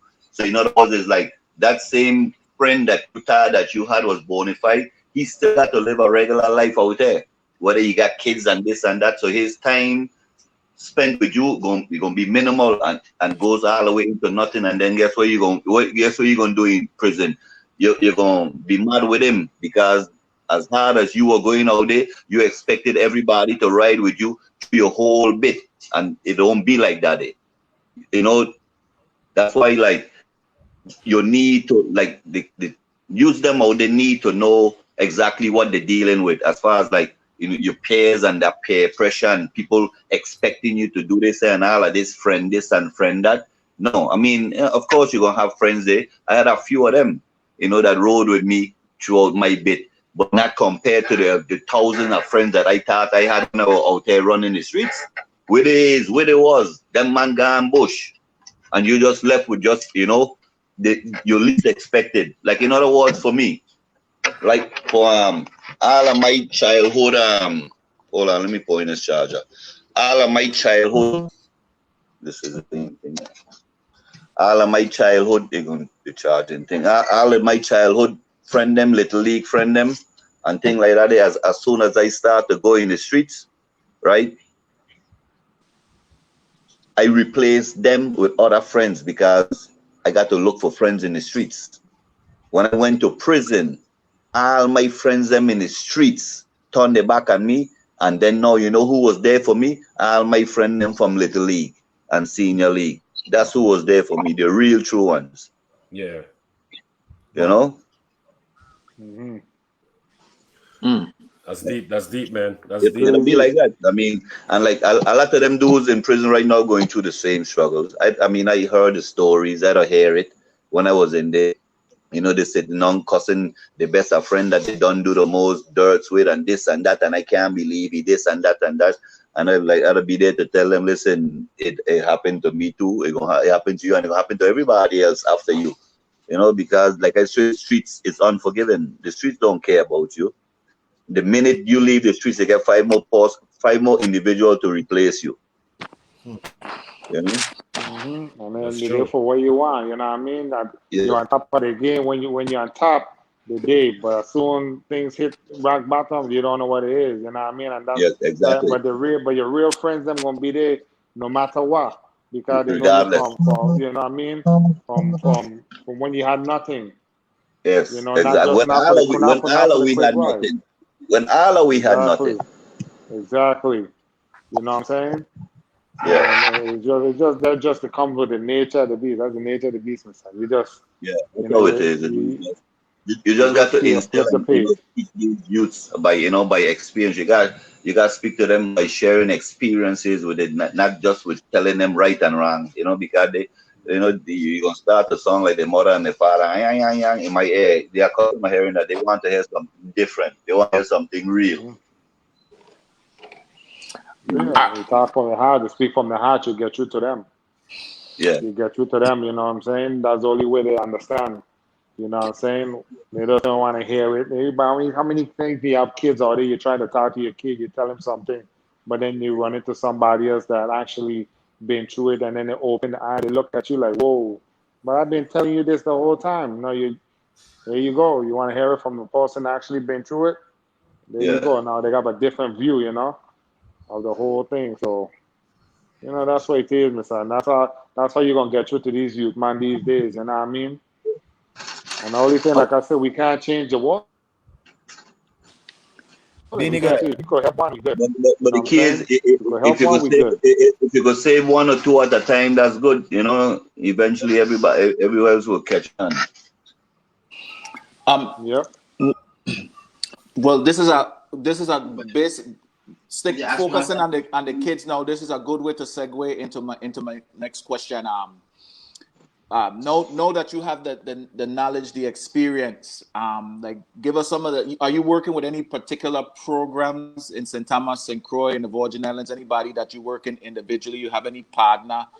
Any things that you want to put out there that you were doing before COVID-19 and what your plans is and doing after COVID-19 once I'm, it's back over. Well, since I came out, I've been away traveling, playing ball a couple of times myself. 2 times playing baseball, 2 times playing softball, and 1 time me and Ronaldo Keane, we took some kids that we train up and thing and took them to Orlando in one of them tournaments and thing like that to be scouted, so that was just before, and we had something lined up to go again, but like I said, the COVID thing happened. So in other words, my thing is just to train up the kids, them, get them ready, teach them what they need to, and take them away to get that exposure, because like I say, I could remember the only way I was recognized is because I had to go away. If I never went away, I probably would have even never been recognized. So in other words, I want to take them away and give them that exposure. Even greater than the exposure is like the competitiveness, because after a while, like I play against Dido and Midri and Basto and Bolo and this and that. So in other words, you know enough just to get them out, but you get people better than them or different than them. So in other words, when you go away and you play in these kind of tournaments, right, the competitiveness is so high that even though you might not be favorable today, at least you get an experience. So when you come again, you know what to do, as opposed to just playing against, because like when I was dominant coming up, but when I signed professionally, this is the best player from every state is on each one of these teams, So you're always playing against the best players. You can't just be home in the island dominating against, just people, your peers, them alone, and then now you just get prompts up and you go away America and you playing, and then next thing you start to get some motor, you start to get strike out, then you become discouraged, as opposed to doing it young, going through them kind of battles early in your career, that you're able, instead of waiting till you go college or when you go sign professional and then these things happen to you, it will discourage you. So that's what I've been doing. Just now I supposed to be getting they're supposed to be giving me a job with housing, parks and recreation. So once that day going to play, I will be able to do a lot more for the youth, as far as me just freelancing around the place, because all I've been doing for the most part is just volunteering my time, as opposed to having like the government behind you. You could do more, you could reach out more, as opposed to just doing it, by yourself. Right. Yeah, it's funny you said that, because I was gonna ask you, if I was gonna say I think you should be like a baseball coach or a pitching coach, just because of your mentality and some of the terminologies you use and the approach you took when you played and stuff like that. It's super important, because a lot of the stuff you mentioned is the same thing. A lot of stuff I heard and stuff when I played and everything. So it's good that you in that avenue, in that lane. I think you will make a major impact on a lot of the kids them and a lot of the youth them, so that's good to hear. That's very good to hear. Yeah, man. I'm always there, like, for anybody in St. Croix that that's coaching after this thing pass over, that they would like some help. Just reach out to me. I always ready to come. I don't never say no. I don't never have nothing more better to do than to deal with the kids and teach them baseball. I don't care where you call me, I come in. These kind of shows or whatever, to go to a school, talk to the kids them. I don't ever say no. That, like I said, this is my call, and this is all I want to do. And it don't have to be simply on the baseball field. It could be with any, like I say, up in the schools, them, with the troubled kids, and trying to show them direction. That's what I've been doing. It kind of fall off right now because of the corona thing, but that's what I've been doing. I can't wait for this thing to pass, because start it back up. True. Do you have a contact information that we could post that they could reach you at? My number, anybody. So is it okay to post your number, so in case somebody want to reach? Okay. Yeah. I'll do that. And if they want, just send a text. You got it right? Yeah. Oh, okay. Oh, Man. And if nobody find it, always contact me on Facebook. My name the same, Roberto Robbie Smiles. I always ready to come. Whether it be one-on-one sessions, a group of kids, a whole team, it don't make no difference. Somebody want me to come and teach the this son what to throw a call ball or perfect it and this and that. I got no problem. I was ready to go. That's Ah, awesome. That's man. awesome, man. We That's awesome. definitely need more people in the community like you, because I don't think that you could teach yourself to be a coach. I think it's born and Yes. instilled with you. You know what I'm saying? So we Mm-hmm. definitely need more people like you around in the neighborhood, Yeah. Mr. Because our kids definitely need that. Yeah, man. Yeah, absolutely, man. That would be great. You know what I mean? Just are they spreading the knowledge of the game and stuff? You know what I'm saying? And not just Yeah. only that, man. Everything that comes with it.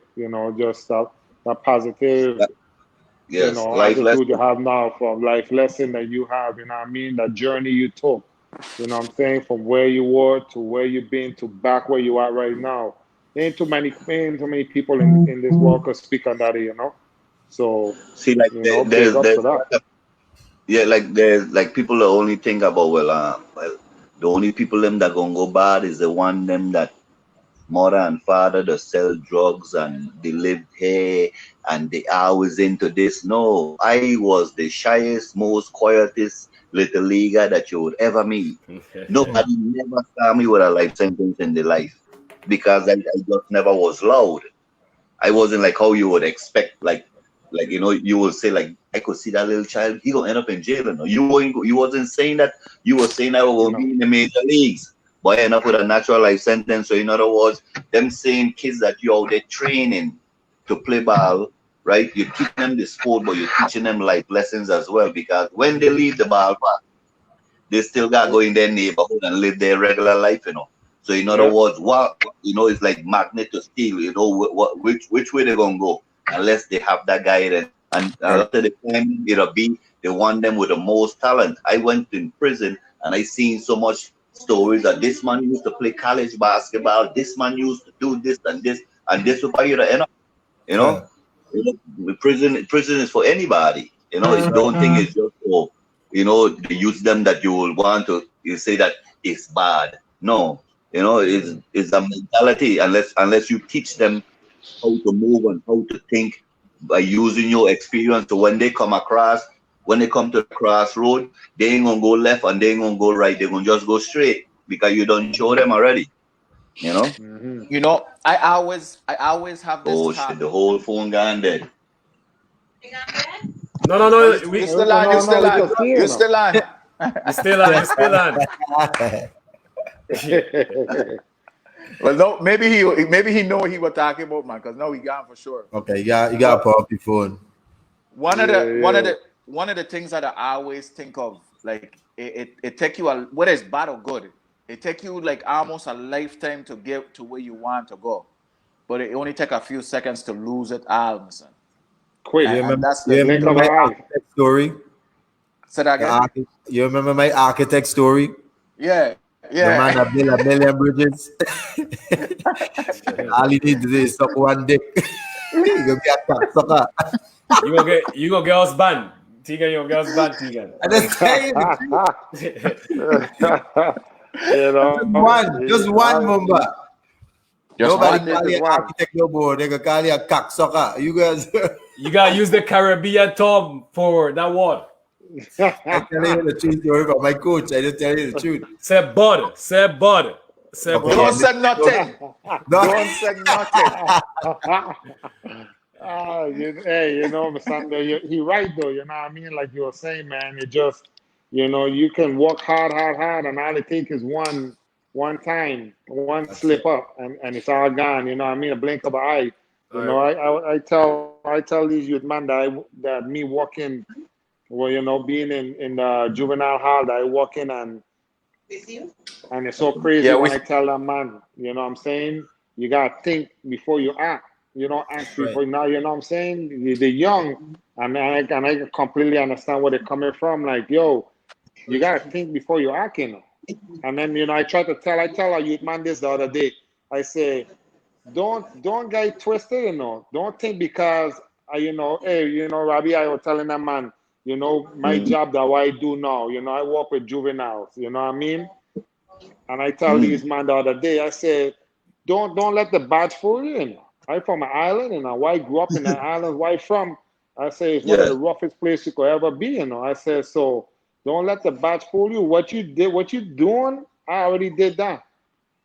I said, you know what I mean? I said, but the difference is between me and you, I didn't get caught. You got caught. Yes. I Yes. said back in the days, we got slapped on the hand if we go and steal something from the store. Now I must steal something, you're going to jail. I say so now. I say I'm on the man now. The mindset have to change. I be acting and then want to think about what you do after the fact. It's a Afterward. little too late. After. I It's say no. way You too got late. the too late. I said I said there's consequences to every action. I said so now you Man, gotta think before you act. So I try to man, spread that to the I, youth I, man.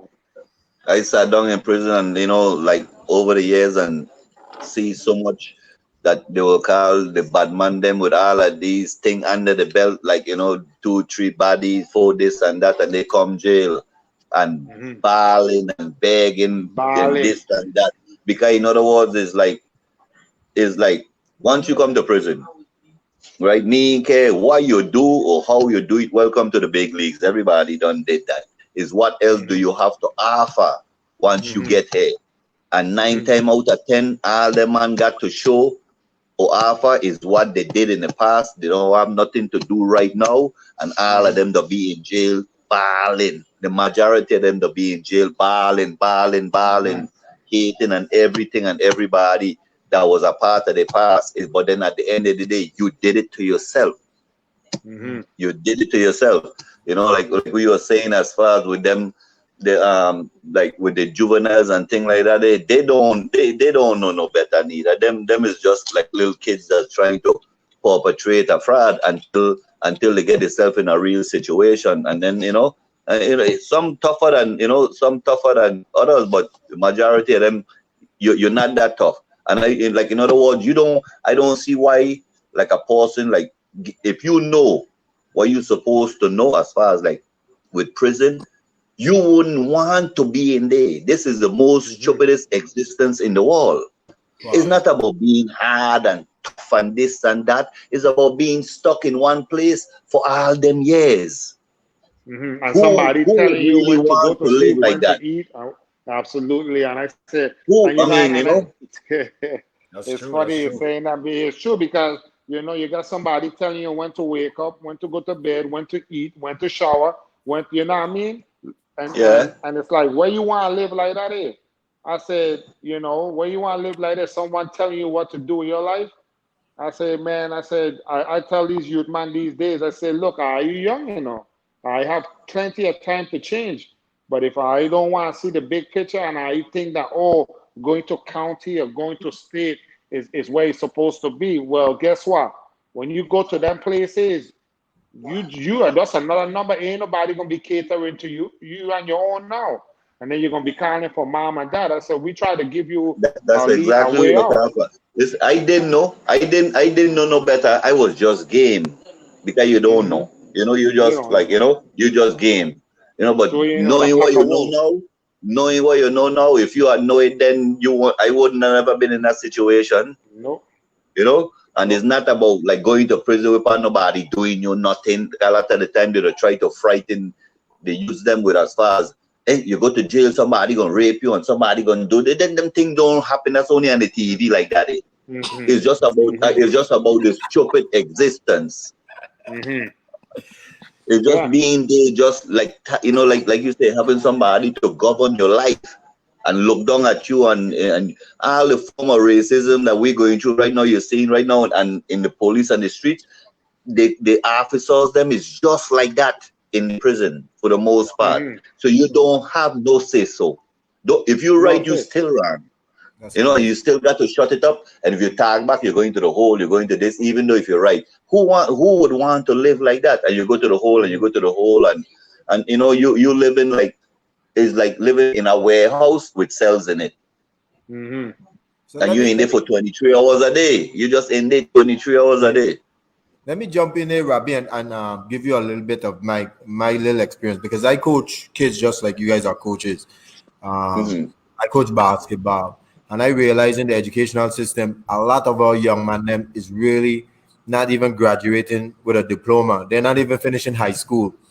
And the hardship of not even getting a decent job without a diploma, you're forcing these guys really now to go on the streets, and there's really no means of end to make any type of income. What kind of foreseeable effect you think we can do to help these guys? Because they know they can just go on the street, sell a little couple dimes here, a little 50, and that man will make more money than the average man who have that diploma. I mean, the mindset is so far gone. How can we bring this thing back? Well, there's something I working on right now with a lady named Ifat. It's like a community center kind of program. We're trying to get up and started, hoping to get some government funding. But it's basically geared towards a lot of the kids them that drop out of school, drop out like in 10th grade. Majority of them, they just get tired of it, and then the parents say, well, you do what you want to do. And then now these are the same ones that you're talking about. In other words, my idea is to bring them back in, right? The community centers and set up, like pen faster programs. Like, in other words, you're gonna not own a GED, you're gonna own a diploma. It's a course that you're gonna take on a computer, but greater than that, you're gonna have a certificate in something. Because you could just have a diploma, all it says is you graduate, But in other words, in order to get a certificate in some kind of skill, in other words, when you go into the workforce, you could take this with you. And that's what we plan to do as far as, because there's a lot of dropouts. Plenty of them drop out of school. You'll rarely find one that graduate out of 12th grade and just did like that. They have them, but majority of them just got tired of school and just drop out. If they know that they could get a diploma and earn a certificate, and then while earning their certificate, you landing them a job in some kind of workplace, they're gonna do it. They're gonna do it because it's only like a few hours out of the day, but they're gonna be learning, and that's something that that a proposal that I get right now, and in front of the government, me along with IFAT. That's an awesome idea, and I can add a little thing maybe I can look into. Just like you said, they dropping out at 10th grade. What we need a lot more in the schools, in the educational system, is a lot more school to work program. I know we do it with the magnet students, them, because they have the high grades to do it. But in reality, we need to do it more for the troubled kids then. Start sending them to all of these different places, whether it be Lime Tree, whether it be Diageo, whether it be Wapa, so they can start feeling how it feels to work in the workforces, getting a little stipend here and there, so they know that it's another way to make a means of income. Because once they're there in the street, they have no choice. They have to turn this way to make a living. We can't stop a man from eating. No, just like Tupac, my boy up there. Mumba will tell you, you can keep knocking on the glass, begging you for food. But as long as I stay hungry, I can kick that glass down and come and take it from you. I mean, manga survive. That's just reality. Doggy dog. Yeah. That's true. Yeah. One thing that's missing too is like there isn't no like after school program. Like after school program is just like non-existent. I can remember there was a lot of program when I was coming up in school that for tutoring. Teachers used to stay behind and help students, with a particular class and things, but you don't hear none of that going on. Even in some of the boys and girls club, like you had to do your homework before you could go and involve yourself into the activities outside. You had to finish your homework. You had to. That's true. Like all that stuff is just missing in the community. Well, right now, all I got is basically things going on right now after school. Well, ain't no school now, but I will see the kids them trickling down to the ballparks. The one them that's a little interested, or a majority of them go on the basketball court with a uniform on, or they just gone back and black and they gone in the corner. There's nothing else to do. But then now, I mean, okay, you're sharpening your baseball and your basketball skill, but it takes more, like you say, it needs some kind of tutoring and thing like that. The majority of them is failing in school anyway. Yes. Right. And then when they reach 10th grade, it's like I'm failing. So I tired of this because they don't stay back a couple times already. So in other words, they're gonna just like, man, I gotta do something else. Nobody gonna pass and scoring all A's, and then you're gonna just decide one day you're gonna drop out of school. No. It always be the one them that's in between a rock and a hard place. They got 1 foot on the streets and 1 foot in school. And then how the street says, and like you say, it's all about the money. So in other words, if they don't have no other source of income, and they could go sell some couple dime bag on a road as opposed to being in the class broke, they're gonna go sell the dime bag. In other words, that's all they know. Hey, one thing I want to share about my story that related to something that you said, like you recognize a lot of kids dropping out in the 10th grade, and that is so true.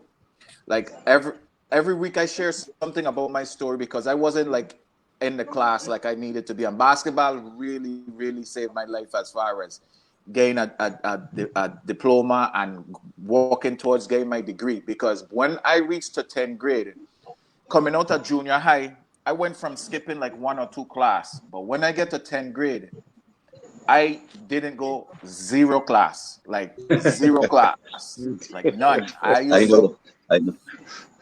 used to I come know to how that is. school and I used to just lime on the turf all day long.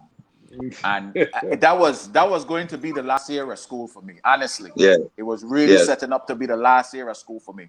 Luckily, we got a new school open up. I get into the school based on a class I had joined not too long ago. And I end up sending me to the new school. We got a new basketball team. It was like a fresh start for me. And I kind of just maintain a little bit just so I could play ball and maintain enough. I didn't finish in high school. I finished school in night school. But the main thing, somebody give me an opportunity to move on, and that will motivate me to finish in night school. And as soon as I had an opportunity to go after college, I took the first flight out, and the rest of the story is written. But when I get to 10th grade, it was setting up to be the last year of school for me, honestly. So that's something that you recognize, and I could agree with you because I lived that. Yeah. Awesome story. That's facts. I can back that up. I went to school with him. Never went class. Never. Hey, Robbie, you know Pang, right? Who? Pang is the same guy that was talking. Hi. Yeah. No. Yeah, he was actually me and Mumba, Michael Jordan, just like you was Pico. Idol. He was our idol. Yeah. So Okay. talking to you is the same how we feel with he, you know.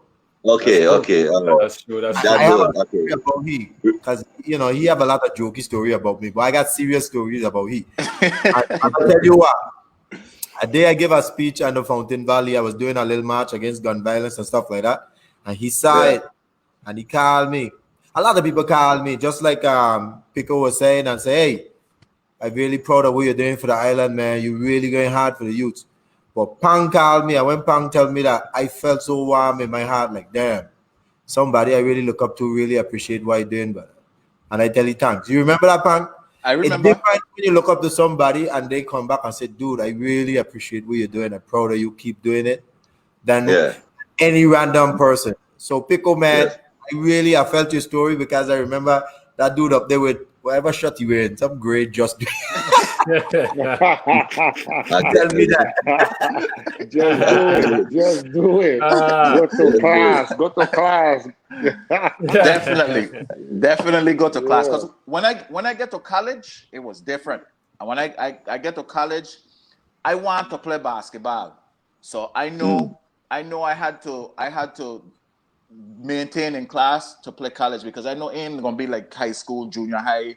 People gonna give you a little pass because you got a little talent.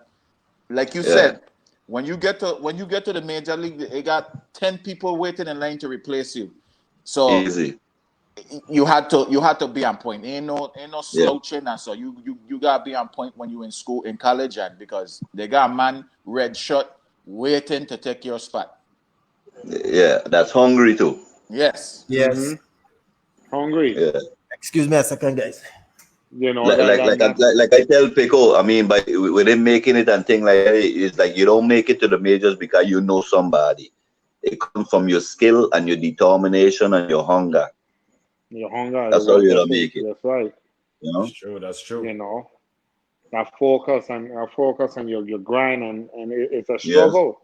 You know, at the end of the day, it's not a walk in the park. You know what I'm saying? That every day gonna be easy.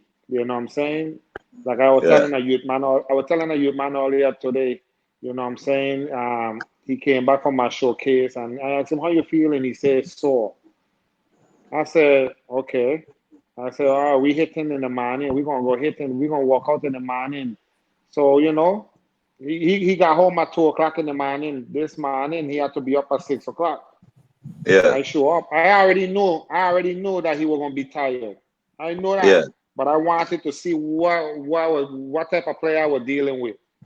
Am Yeah. I dealing with Yeah. a player that's gonna find me an excuse, or a player Yeah. that's gonna wake up That's and come hungry. out there and give Tired and me everything? Yeah, and give me everything he have left in the tank.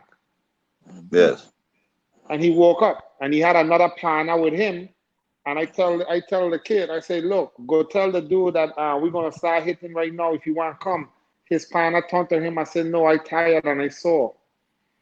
I said, he come back to me and he tell me that. I say, you see the difference?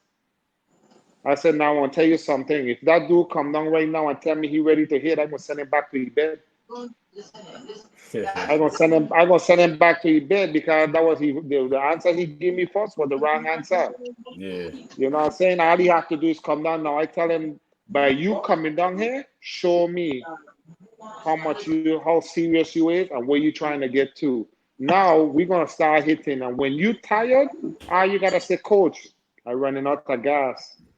I say, all right, that's it. Let's pick up the balls and we done. Because when you walking with me, I tell him I want quality work. So you gonna give me whatever you got left in that time, give it to me. I could Quality work, and remember then we coming gone. up. We used to go party and line, reach home Mm-hmm. 6 o'clock in the morning and go straight to the ballpark for 8 o'clock and catch yourself on the game jumping, strike God. out and this and that going on, Yeah, man. Because you were Remember? hungry. You go hang out, Mm-hmm. if you want to have fun, you have fun, but you're going, this was serious. This was a team sport. All the way. I could remember them days pick up in the Lion Robert Stadium. Man Mm-hmm. sleeping in the dugout trying to catch the sun because they just reach home 6 o'clock in the morning. And as soon as everybody started reaching the ballpark, 8 o'clock is get up and things like that, and put on your uniform and we go. Game started 9 o'clock. I understand you got to be, the Yep. hunger needs to be there. You As a have to. youngster, you cannot force no youngster into baseball. They got to already like it. That's true. Mm-hmm. Right. That is true.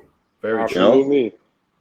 because baseball is an art, it's not a contact sport like basketball or football. Football, you just put him on the field and this kid might can't play a lick, but he just like the body contact and make something out himself. But then baseball, you got to be authentic. You got to be able to do this and that. And a lot of the time it'll be confusing to kids because baseball Yeah. is a lot of dynamics to the sport. Yeah. Basketball is just put it in the rim and just play defense and no 3 second thing like that. But baseball is a lot more complicated than that. So a lot of the time, if the kids them don't know the game already, they become discouraged by it when you try to like force it on them. And Michael Jordan Yeah. proved that. So you're right. He couldn't hit Yeah, that pitch up to exactly. a ball at all, my son. Jesus Christ, man. Exactly. It look easy. It look easy. That's true. You got to think Yeah. every pitch, everything you got to think. You can't be on the field for 1 second and not think. That's when you're gonna end up with an error. Mm-hmm. Crazy. In your career of baseball, give me some of the places that baseball take you, like some of the places that you travel, and if you could share some good stories about some of those places you've been.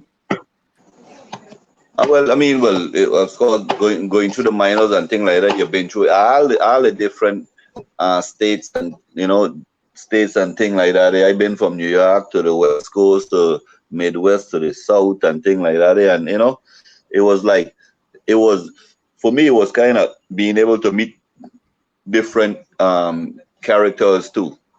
As far as like people that's genuine, like you end up meeting friends. Well, I could think back on one thing too, like as far as like me, even when I signed professionally, and I had a couple like, 'cause you don't know who is who, and it's like hundreds of all of us that get signed, and I need the big three, and they got the spring training They got the local sheriff coming to talk to you and tell you about you gotta check yourself when you go to the bars then because you might go out and meet a girl and she give you something laced and you drink and then now you go in the hotel, you fall asleep, next thing you know you wake up naked and you're like what going on here? Then you make it professional, then now you get with then next thing you get some blackmail pictures in the mail with some kind of awkward situation that you might have been in under some kind of drug. And for me and for a lot of the other kids them because they don't know who they sign in. They don't sign you because they used to study about your upbringing or what you've been through. They man signing you off for your talent they see on the field. They don't know what you're into off of the field.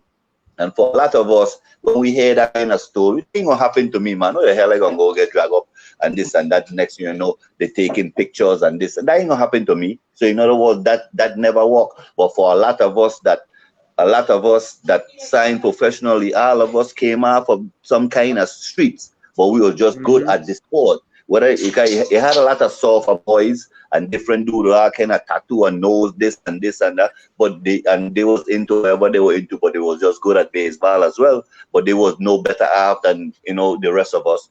But them kind of stories will never hit home. They needed somebody to share them the story about where you come from, just like the things them that I would like to do right now, because and the feel you're good, and the feel you're good is half the feel is what the problem is.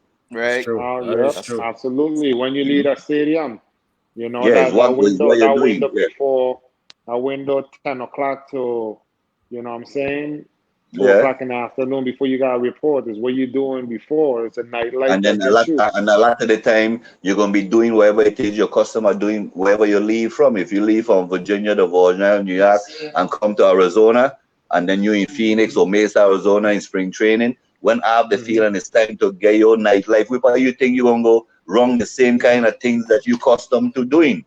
That's true. Yeah. I think especially. What do you feel, Robbie, in terms of we developing the talent and having a semi-pro or professional baseball team, same with basketball? Because I always feel for Virgin Island athletes, we have a lot of great athletes, but ain't no goal pat at the end of the rainbow because only few of us really get the opportunity to go to play that professional realm. But we know, myself, I went and played professional, but I know Pang and Mumba could have, if they had the opportunity, they could have been a professional player too, but they didn't get the opportunity. What you talking about? You're talking about basketball. Sorry, Pang, I'm talking about basketball, not baseball. You did play baseball professional. No. I stand corrected. I'm talking about Pang, but you're a good basketball player too. But I'm saying so many talent get wasted in terms of the talent. I think we need to do some type of professional program here, whether we take a baseball team and put them in Puerto Rico, a St. Thomas team, a St. Croix team, and see if we can join forces with Puerto Rico. Same thing with basketball. So at least our athletes have something to dream of at the end of the rainbow, because just playing, and two people go to the next level ain't really a good percentage. No, at all. And there's a lot of different leagues. Like it don't have to be Puerto Rico. There's places you go in Mexico, we probably get leagues as well. Yes. There's a lot of different places you go once you go get the funding that you go enter and you could go away and really compete. Like I say, but in other words, who's to know that you might not get recognized off of that? Exactly. You check it ain't over till the fat ladies sing, because if you go away and perform, whatever be, you get like right now, you get a Japanese league jumping Jabari blushing it. Right, so and he from here, ain't no baseball in America, but he playing in Japan right now. So the sky is the limit. Just so long as you keep the bat them swinging and the balls them throwing. Right now we ain't doing nothing. So unless you come up with different ideas, we could just dream. But we got to actually put it into effect. But it's like me and you sitting down talking about it.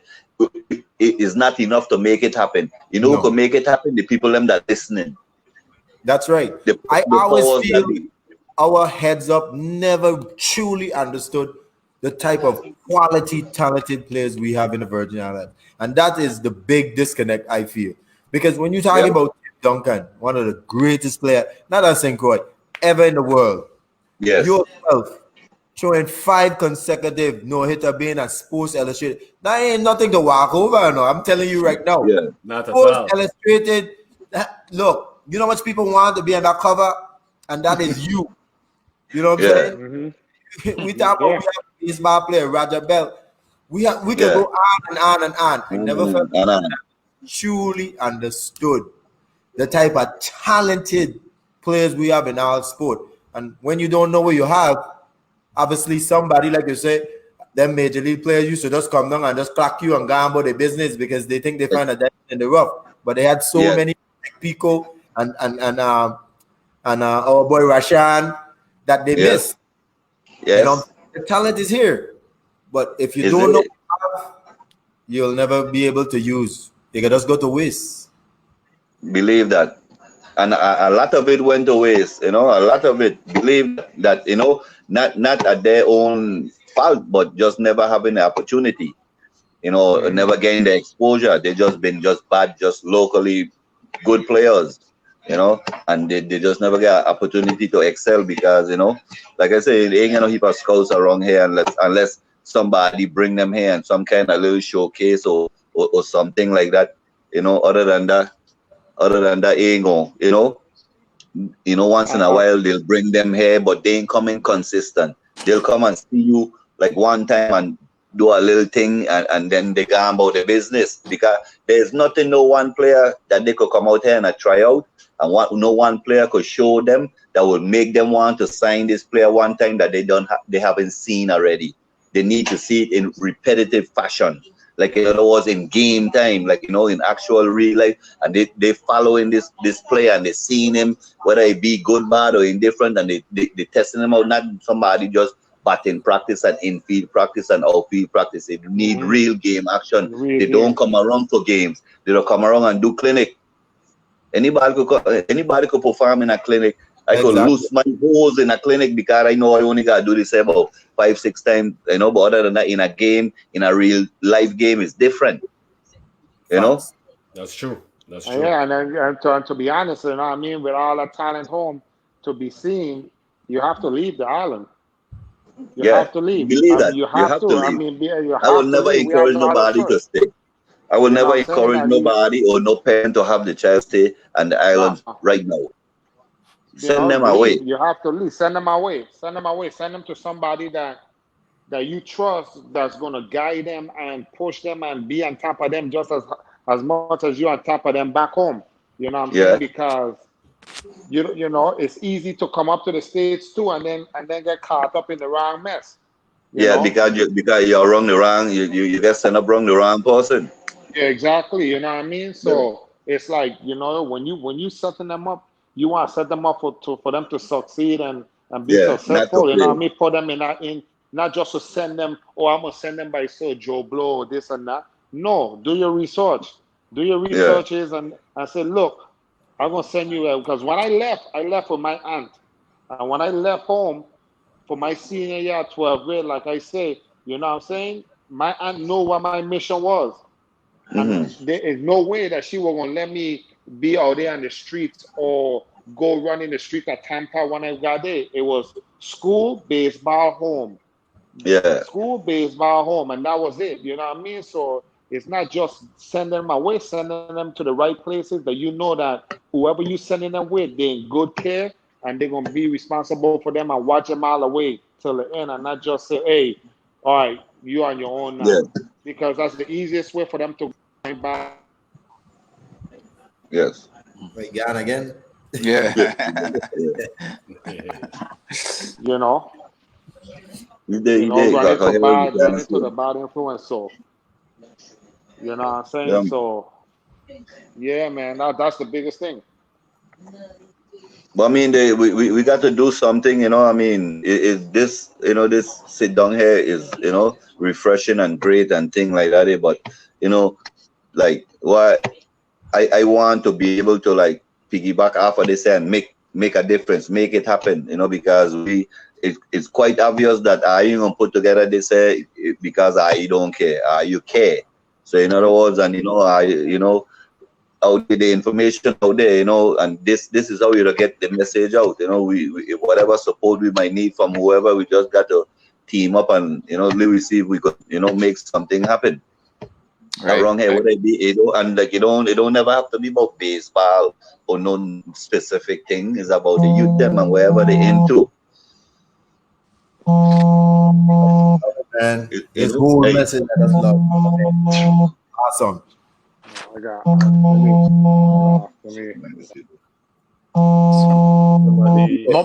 Somebody phone. that's my phone there. Just leave Okay, it. okay. Oh. Yeah.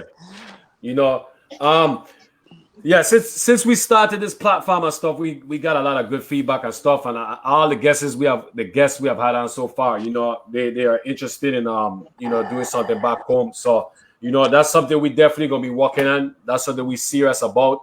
And like you said, it's not just about baseball. It's not just about sports. It's just about the youth them and just giving the youth them the best opportunity Guidance. possible. Yeah, guidance, the best opportunity Guidance. in wherever avenue it is, possible. So, that's something we definitely gonna work on and make it happen and stuff like that. So, Right. Because like I say, it's not necessarily about sports because ain't everybody to be into sports and things like that. Is about the betterments of the youths them regardless of what they're into. yeah, We just don't want them to go astray out there and every day you look up, you turn around, is this one gone, that one gone. You always hear some kind of stories like when they go in. I mean, it used to have its splashes back in the days, but it used to be, you know, you know. It's hard to say. Like people are trying to tell me it used to be about something. You can never justify, being about something. But in other words, the difference is right now if you step on somebody's toe, is big things happen, and then now, and back in the days, as if you from if I from Mombiju and then this man might be from Payson Garden or wherever like that, and we get into something, it used to be between me and he. It never used to be between the whole neighborhood and the whole another neighborhood. A heap of people that you don't raise up and you went elementary school with and junior high with, all of a sudden now you come big now and you try and kill each other over somebody else's situation. A lot of beefs is being inherited by toughs and by neighborhood, and that's why I don't understand part. I mean, if somebody do something, okay, whatever, but then now all of this person, you can't go from this neighborhood to this neighborhood to this. It never used to be like that. Sad. I mean, if you can't go, that's your business because you don't do somebody something in there, but not because I from this neighborhood and I don't have nothing to do with it, and I trying to go over in your neighborhood, right? And then to go look for one of my family members, and you want to trouble me because I come from over there. I can't help where I born. Right?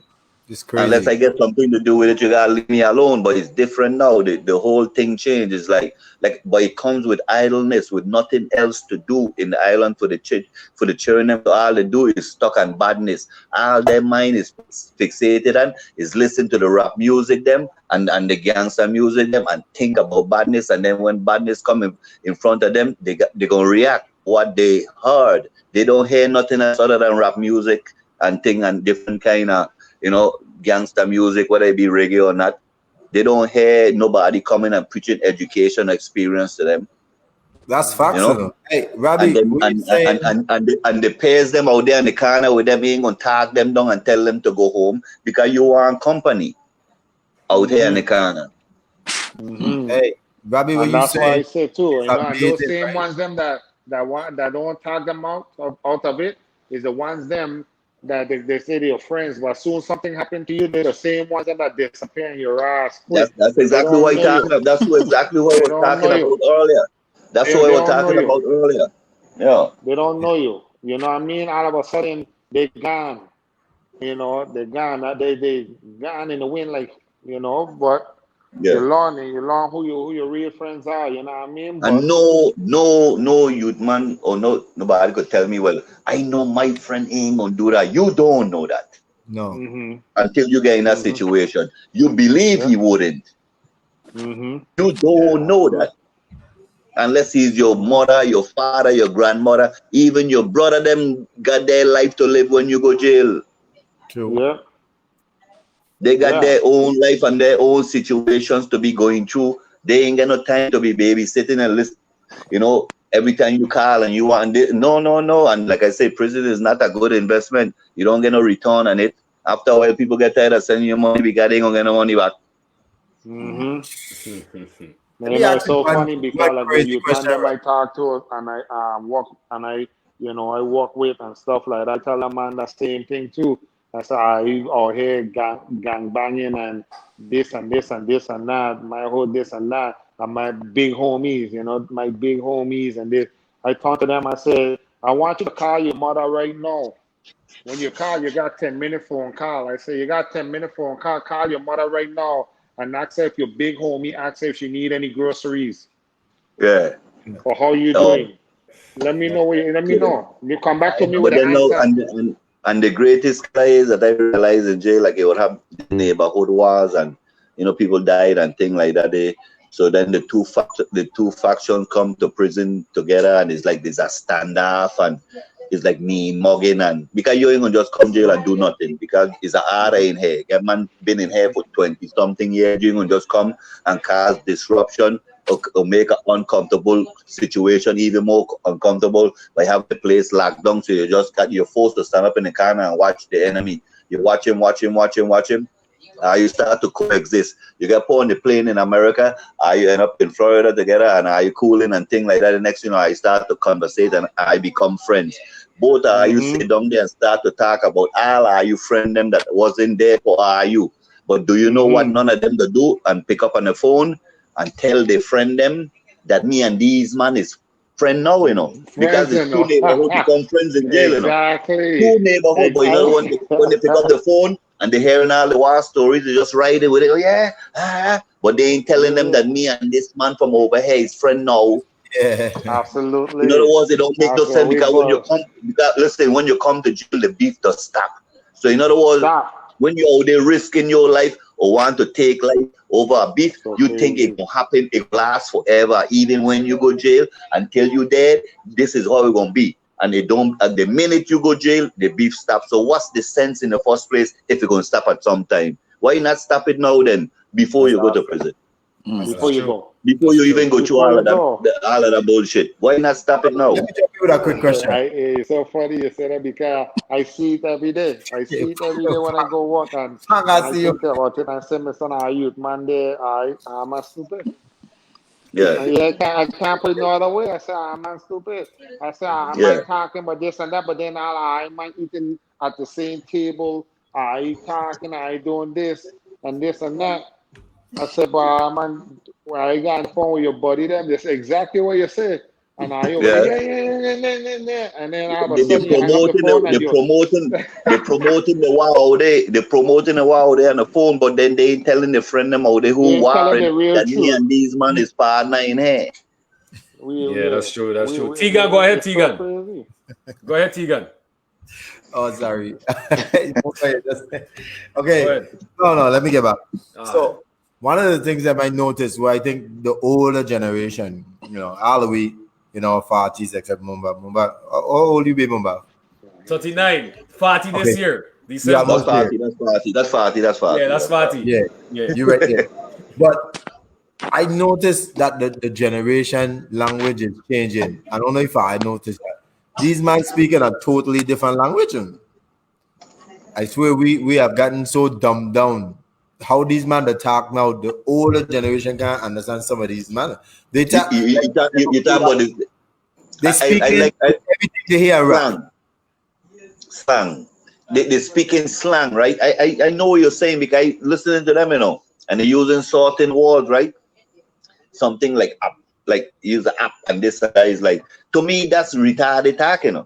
It's crazy. That's not like something like education. If you want to talk slang to your partner and this and that because you don't want nobody to understand, that's different, but it don't become a language. It's crazy. The other day I hear a partner say, I put my dick down the throat. I said, boss, what are you talking about? Your auntie man, people don't talk like that. Me and It other man, become a language. me and other It man become a language. talking about before I got down the man throat. I missed it. Me hear you. That's what I say. It We become don't a want to hear language. this. You know this thing. Wait. So that mean I put my gun down your throat? That's what I mean? Yeah, Yeah. and that dick a part of the gun called a dick. I said, this man talking a different language. I did this and this youth man, but dude, what wrong with you, man? All these women around and saying, "Go, you talking about putting dick down a man throat around with you?" Me and this man talking about putting a gun down a man throat. Like, it's crazy. This man got a different language, brother. And everything they talking about is brr, brr, brr, brr, Yeah. kaboom. You want, brother. Yeah. You got But you you're got right, though. You're problems. right, though. You're right. We have to understand what these man saying. This is how they communicating. It's retarded, but they understand it. You Yes. notice how these young people keep pointing up the middle finger? I keep asking them what the hell that means. I used to ask my nephew that did it, man, like and his social media, like, why you always throwing up these signs Why they doing that? and They like see- what does that mean, man? Like They see the rappers doing it and they just copy. That's what That's they all do. it is. Yeah, they just That- copy. that- none of that is learned down here. Yeah, nobody don't be doing that down there.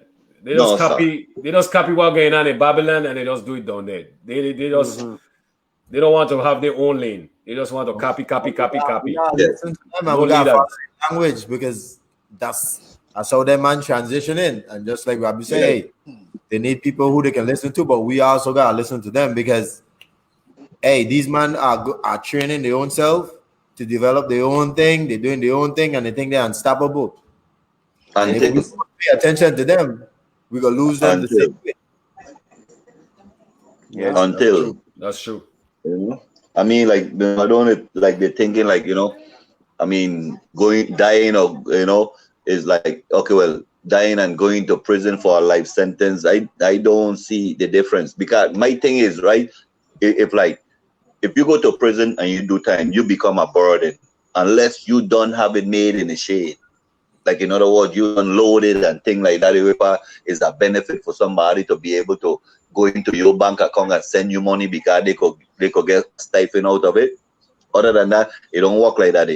Normally, somebody have to dip in the pocket to send you money all the time, whether it be your friend, them, this and that, so you become a burden, right? And if you feel like, oh, well, I'm just me going to jail, I going dead, you still a burden because it's going to cost $8,000 or $10,000 to bury you.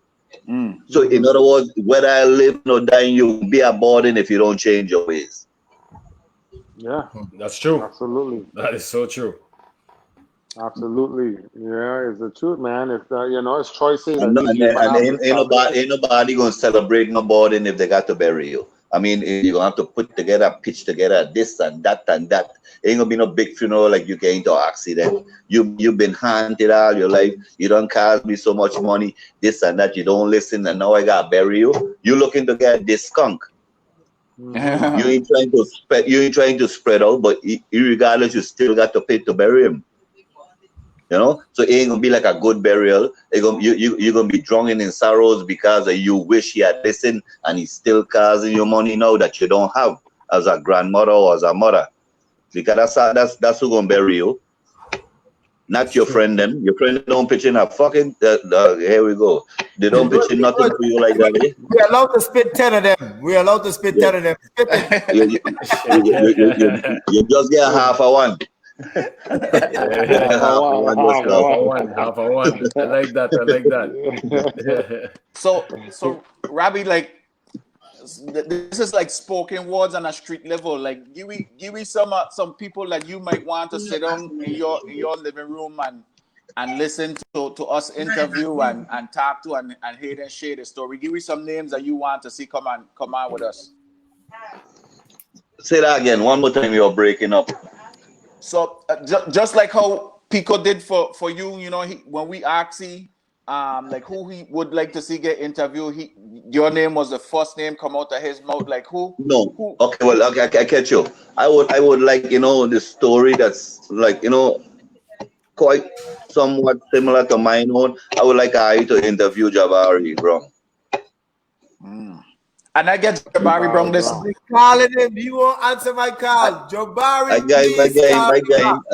I game. In other words, it's like I'm pretty sure if I get a chance to interview him, he will say the same thing. And he's the one that told me about like like when you were going through his little thing and thing like that, people used to say, well, you know, you gonna just, you know, you moving just like Robbie and this and that, and it's like, you know, he like, unless I sit down and explain it to him, he saw that as a badge of honor. In other words, in order for him to mash gas, because this is somebody I was up to from small, whether good, whether bad. In other words, so he never had nobody there to point out the difference. They just use it as a weapon. Like, you know, you just like Robbie, you're gonna play Robbie. That's not teaching nobody nothing. You understand? Negative. So, yes, that's a negative. So in other words, and then there's somebody that's my partner, this and that, you're gonna be like him, okay, well, cool. Okay, cool then. You know, as opposed to if I was like, you know, if I had know that day, or somebody could have taken the time out to show him the difference of what they exactly mean, what they meant by saying it, as far as all the talent and this and that. But then now when you say you're going up like Robbie, it's like you're wishing the worst for me instead of explaining it to me. Right. You check? But that's one person that will come to mind. Right. Okay. And if I want me to, work on it, I'll work on it. Yes, sir. So much envy and negativity, you know what I'm saying, when you get to that level and the talent you are, you know what I mean? It's a shame, you know what I mean? So quick to bring somebody down rather than put a man up, you know what I mean, and build them up and give them some type of guidance and let them know what you know what right from wrong, you know what I mean, or something to help them man move along. You know, at the same time, I got two questions. I got two questions. Guys, I asked a question going on there. Listen, who it is throw the ball over in Parley Joseph from home plate over straight center field? Mumba? You all right?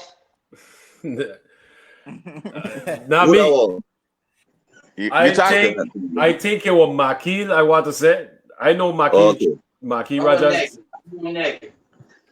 Neg too. Yeah. Their arms were stronger than my arm at that time.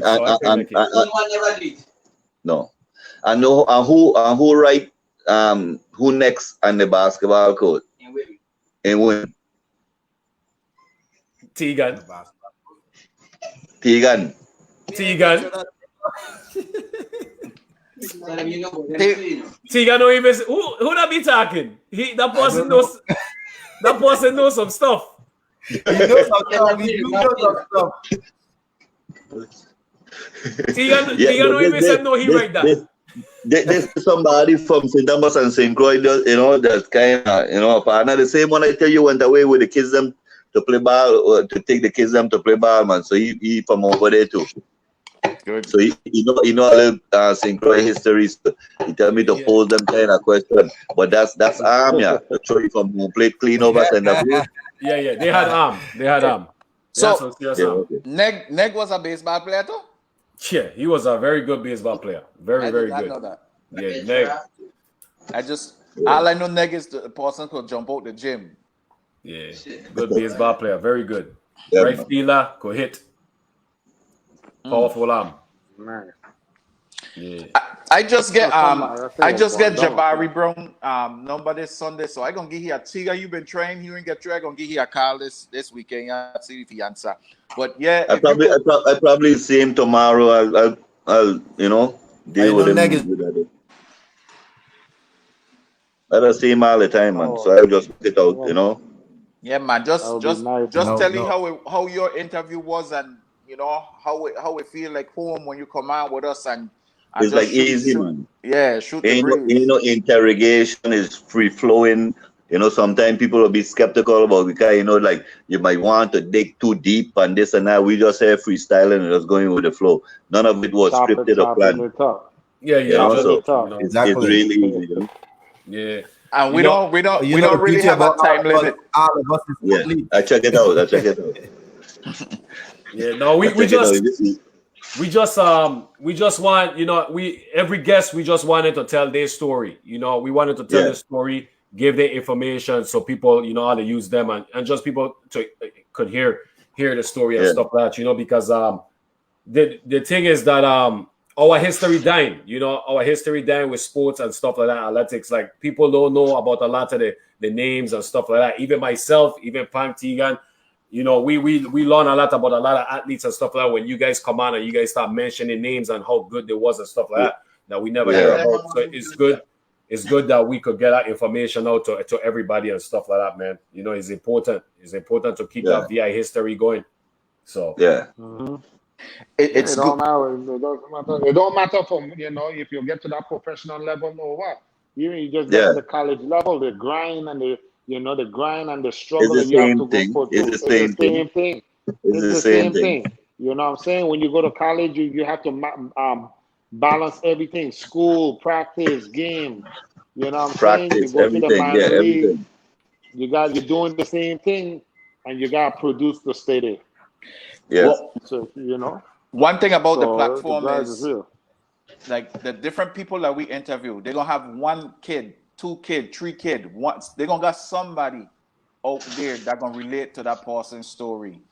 You know, that could take something positive from it, because they're going through the same thing as we speak. So, and another thing is too, Pico, you got a fan base. Robbie, you got a fan base. Mumba, you got a fan base. Tegan, you got a fan base. I got a fan base. All of our fan base coming on together, and everybody story getting shared and people talking, and that's the type of thing that we want to accomplish, where we get the bus moving and some of the visions that some of you have and get going. Because the right people it starts with a buzz. You got to start someplace, Yeah, that's true. That's true. Absolutely, man. Well said about that. It will be a blessing too, man, to come home and speak to these youth man face to face. You know what I mean?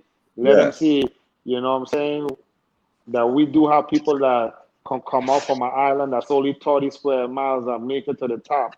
Ain't no excuses. I tell these man all the time, you know what I mean? If I could make it from an island that's only 30 square miles to where I got into, you know what I'm saying? Anybody could do it. There ain't no excuse. Ain't no excuse, especially when you come up into the States. If I could do it, you could do it too.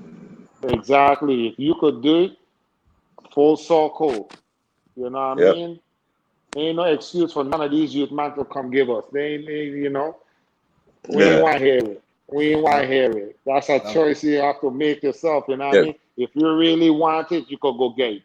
The only person that can stop you is yourself. You're the only one that can stop yourself from getting to that mountain top. You could, there's other ways to get to it. One positive thing I could take from this, I never played baseball coming up. Never, like I used to play batting in the neighborhood and things like that, but I never played with like a real baseball or even softball. Never, not one time. Don't know much about baseball, don't know much about softball. But since we started this podcast, I gained so much stories. I'm learning so much things. I'm learning names. I'm learning like techniques. I'm learning things that Ayu went through, and it just every time I just get more interested, and I thank Ayu, man, for sharing that for me to bring me in to Ayu wall, and that's the type of message and the type of impact that I hoping that this thing flourish out to the wall. That's awesome. Baseball man. He a baseball man now.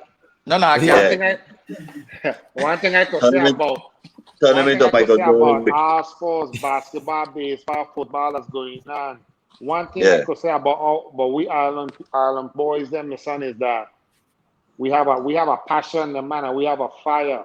You know what I mean? And if we want it, we're gonna make it. We're gonna get it done. You know what I'm saying? And that's what that's what's inside of us. That's what's installed inside of us to get to that next level. You know what I mean? It's like we know what we want to get, and we know that if we really want it, we're gonna make it happen. You know what I'm saying? Yep. And if we want to get the island, it's up to us. You know what I mean? But we have that fire. We have a different passion for the game. And that's why I install in my youth, man, you know what I'm saying, or anybody around, is that fire. Yeah. There's a fire that burns inside of me. Even though I retire, even though Robbie retire, even though you retire, Mumba, all I'm on TV, all I'm on retire, we still have that damn fire that if you come challenge us, you're right, you're gonna get me out. You know what I mean? You got a fire that you can't. I've been laying off for 25 years. Me retire yet, and I got 25 more years to play ball in the Fresh. day. You got 95 in your arm. You fresh. Robbie You fresh. Robbie fresh. About 90 something still. Satchel Paige, You get about seven. You get about 7 Yeah, strong man, innings in it. He's get about 7 No, innings. I done went to America and pitched a couple one hitters already just the other day, man. And a bad hamstring and thing, man. Gee, Wow. man. Satchel Once we Paige. get into I'm our alone. Satchel I'm Paige, alone. man. Amazing. The new Satchel Paige in town. You know what I mean? Yeah, man. Yeah. Yeah. I'm looking forward to going Arizona with the squad from here and St. Croix. This time I wasn't able to go the last time because I had other obligations with the other team from Atlanta. But I'm gonna take the time out to make sure I go and represent the VI this October. Though. Okay, In nice, man. October, I was just Arizona. gonna ask you. I was just In gonna ask you when in October Arizona. that gonna be. When in October that I gonna be, ain't you know? sure. I'll keep you posted. I ain't sure exactly the date, but it's in Arizona. That's right. Not too far.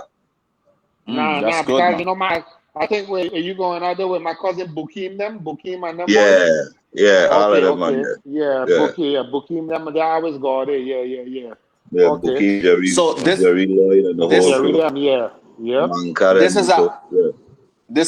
a senior team, or this is like all Well, I levels? mean, no, it's a senior team, but it'll get different age brackets. Like it's a big tournament starting from different age on up to if you're 80 years old. But it'll have it's like a big tournament. So it's wherever you fall in. I able to play with the younger and still play with the older because because of my youngness. Ah. Hey. Once you get in the game. Talk. Once you got it, you got it. Once you have it, you have it. Yeah, yeah. Man. I might have to make a trip out there, man. When I No might man, go. you gotta come down there and check it. All we gonna be down there, man. You gotta come down there, man. That's For you sure. in California, right? Yeah, in California, yeah. Yeah, man. Yeah, That's that's right right down there. from you, man. Yeah, that's That's right right there. there. Right there. I think it's 4 hours. is Mesa. We going Mesa, Oh, Arizona. Mesa, okay. Yeah. Okay, for sure. Well, I hope while you're out there, you have a moment where you could just turn around and say, "Hey, I'll kick off our glove and sit down and Oh, you chill." mean I gonna get ready? I get ready for it. Yeah. You mean definitely? And my whole team Yeah, once again from yeah. the Virgin Island. My Yeah. whole team from the Virgin Island again. No, so I gonna have to perform. I ain't got no choice. I ain't got no Yeah. Yeah, choice. man. Yes, sir. Yeah. I'm going to get ready for that, but because as long as how much time I need to pitch and what I need to do, I want to make sure I will be in proper condition for that. Mhm. Yeah, Yeah, man. that's and true, that's true. I could go right now and pitch one game. Me exercise for ball in a long time, but I could go out there and just freestyle it and pitch one good game for you right now. But I can't come tomorrow the next day because you're gonna be naturally sore from your muscle and from that, Mhm. not your Yeah. arm, but just muscle them, from not being Yeah, able, sir. you've been walking them out. Right. Well, That's facts. I'm glad that you're still doing your thing, man. That's Yeah, real, definitely, real man. good That's to good. hear. That's good. You're still Real good balling, to Yeah. hear. man. I am really proud of that and glad for you for that. That you could still Yeah. go out there and perform. Yeah, man, definitely. Yeah, man, for sure. Hey, and Robbie, I'm let me happy. tell you, your story is so powerful today. This is the first time I see my two best friends, Pang and Mumba, ain't tell no jokes the whole interview. So that day is love. Really got them on attention. You really got them on attention.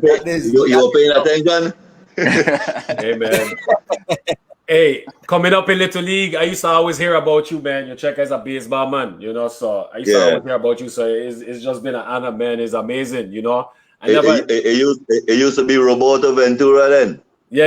Roberto Ventura, you check, because Yeah. G-Nex coached me, man. G-Nex coached me, so he always used to tell us about all the legends and stuff like that. You check. Yeah, man. I was on the court Sunday playing ball. Most of my partners, them all them are from Rock. And I was trying to tell them about the podcast and so and let them know the log on and view. I tell them, man, I didn't know your name at the time, really knew your name. I was saying Ravi. And then man like, Ravi? You mean Robbie Smile? All them man get excited because everybody know your story, Mr. Everybody. All them man from rap just know your story. Yeah, man. I got partner at a line where he good in baseball. He's still playing baseball, and I think his father used to play. He named Leroy Thomas. You know any Leroy Thomas? No. Oh, boy, is the Well, father name? I will know if anything. Not he. I think he's a junior, but I ain't sure. Okay, I ain't okay. sure. But they don't call it Kilo. Yeah. They don't call it Kilo. Yeah. Yeah, man. I know what's going on, man. Yeah, no, I know. Kilo still doing anything. Kilo, like he the train, he the umpire, he the Yeah. do it all, and everybody know your story. I tried to get a little story from he, but he say too young. He'd have to ask his father to get some real story about you, because he say you and his father cool like that. Yeah. Definitely.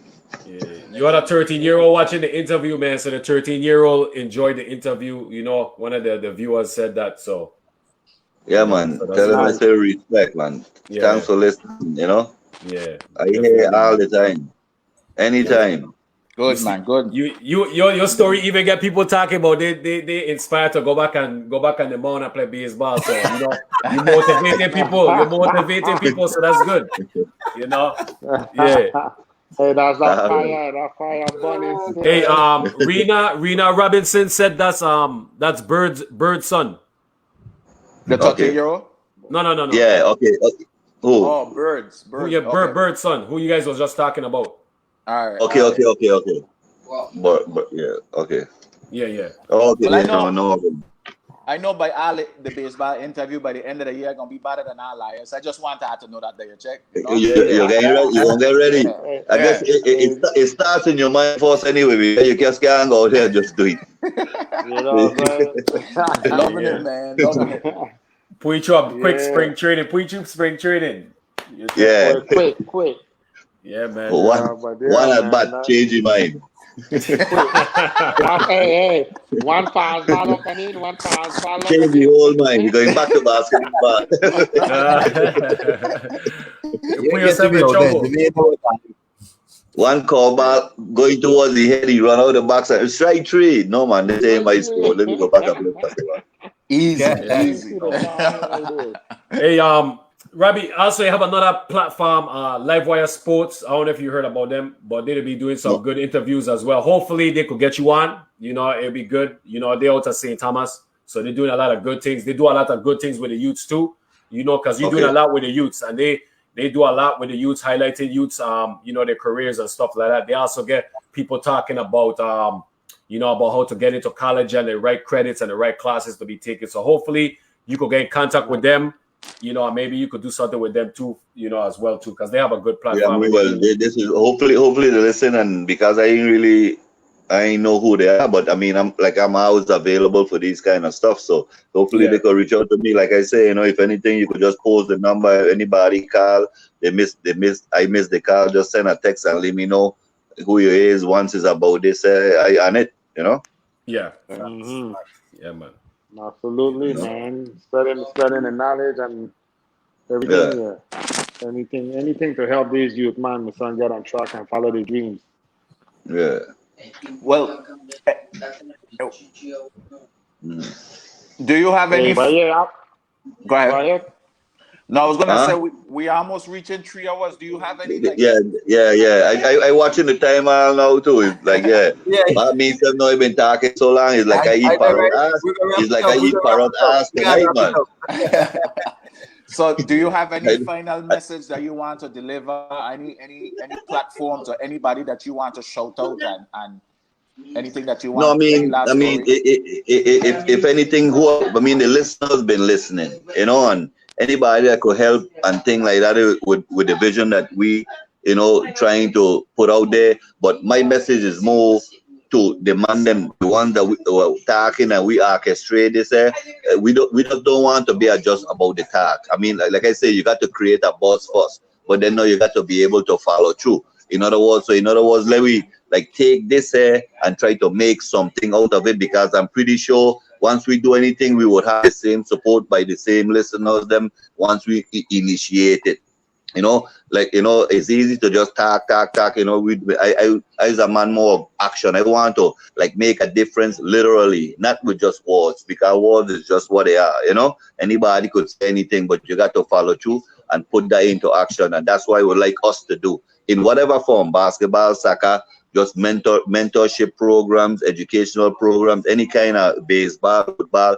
It will make a difference. I mean, we here talking about baseball for the most part because that's been my career, but we really more than anything else we're talking about the youth them.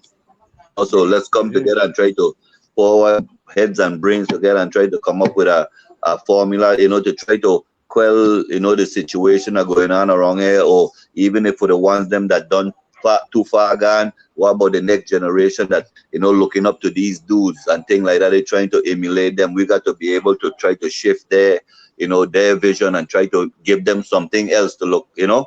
And like, and for the listeners, you know, I mean, like, you know, if you're an older person and if you got youth looking up to you, if you got your youth them looking up to you, for other youth them that looking up to you for whatever kind of, regardless of what, you got to be able to be positive towards them.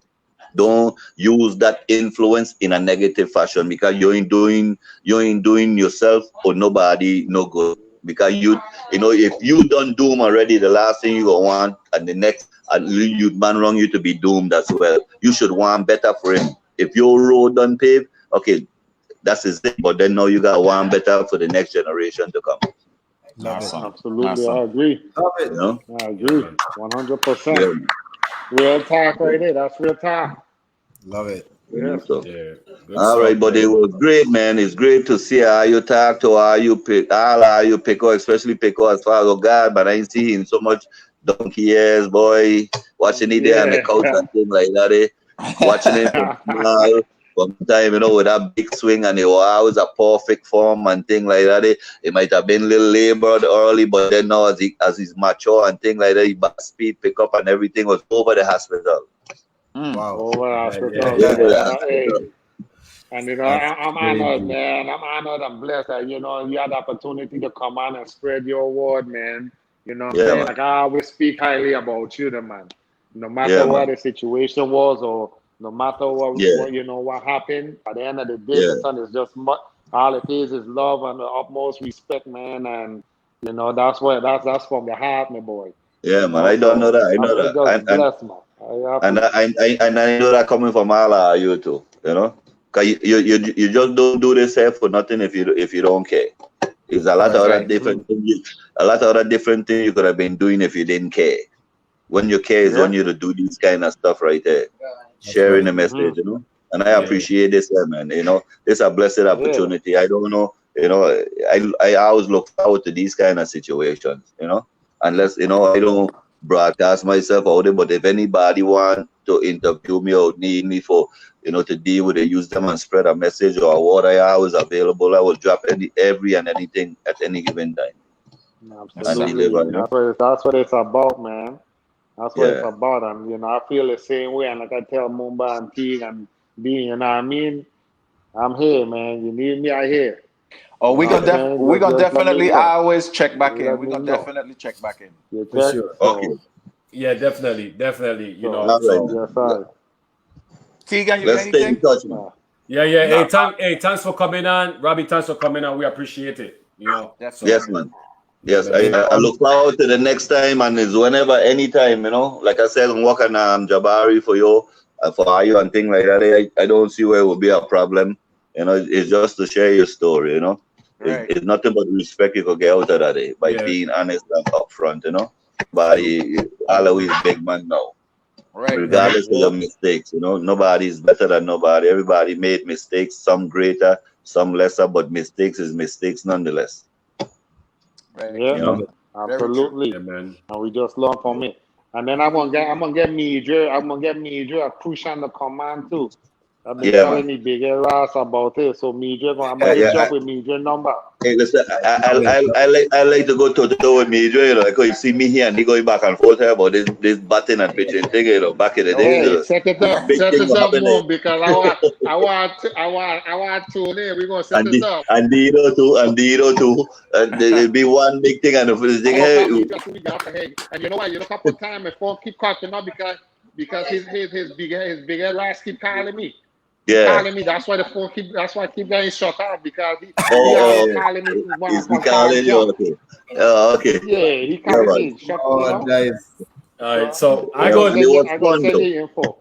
It I go was fun, try. yes. I Okay. go try and set something up to try and get Dido on. You know, so we could try and get Midra on, so you guys could, Yeah, yeah, man. talk Yes. all your stuff. So Battlemania, definitely. you get a Yeah. name or something. Some kind of name you gonna get this thing here. And we go just go. Hey, Yeah. I go send you Midra information as soon as we done in. Okay. Call Do you that. He man. in Florida too. He in Florida, so he in Port St. Lucie or something Port like that. St. I Fort don't Lucie. know where it Pierce, is. Fort Pierce, Yeah. or Fort So Yeah. Hey, Lauderdale. who's the only Crucian to hit the ball in the water in Frederiksted? But they don't shape that way. Dido. Indeed, it gotta be Dido. Dido. Must he went foul. He But left. He but the man because Dido left hand. So Yeah, it got to Dido. go foul. It went foul. I don't know if it went foul, but they say he hit it I'm in the just saying seawater. because of how the field shape. The field shape towards the Is that they don't know or they know? they said Dido. Dido. Okay, all right. Okay, I go fine. Yeah. Okay, he don't hit the ball like that. Yeah, you right. He don't hit the ball like that. I just saying it like it could go in the water, but it seemed like it will go foul. I will give you credit for it going. Ain't care how foul it go if it go in the water. I know you're About talking. 11 Yeah. I But know you're talking about though. 1100 feet. Yeah, man. I personally know Dido. He playing softball now. He hit a softball the other day. That shit land a Mars, so he can do it. Yeah. Okay. All right. Hey, but for my last hit, let me hit my last hit, Robbie, man. It's totally an honor. I am so Yeah, man. humbled by your humility. I mean, what Yeah. you have shared, a lot of it you have told me before personally, and I'm so happy that you're able to share it on this platform. It's an honor and pleasure. Continue doing what you're doing. You know I got your back. You can call me anytime. Anything you're doing, holla at me. You know I dance in Koi. Yeah, man. Peace and love, brother. Love all the All time. the time. Love alone. Yes, sir. For sure. Yes, Yeah, man. Love alone, man. Blessings. Respect all of you, man. Yeah, Yes, man. sir. Good time. It was nice talking to all you. I never talked for 3 hours in my life before, but it was enjoyable.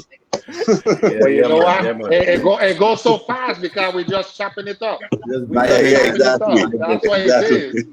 Yeah, man. Yeah. Sunday All right. we got Carver White. Sunday we got Carver White. Sunday. Okay. So Calvert going Sunday? Yeah, Yeah. Sunday we got Carver White Okay. coming on. Same time, 7 o'clock? For sure. Yeah, 7 o'clock Okay. Sunday. I'll be tuned in, I'm man. gonna be at Yeah, work. man, I'm yeah, gonna be man. at work. I'm gonna be at work. All right. Like I All say, right, love man. alone, respect all the time. Yes, Love sir. Yes, alone, sir. man. Love alone. For sure. Yeah, All right, man. brother. All right. All right. Okay. Elite Podcast, we out. Okay. Yes, I.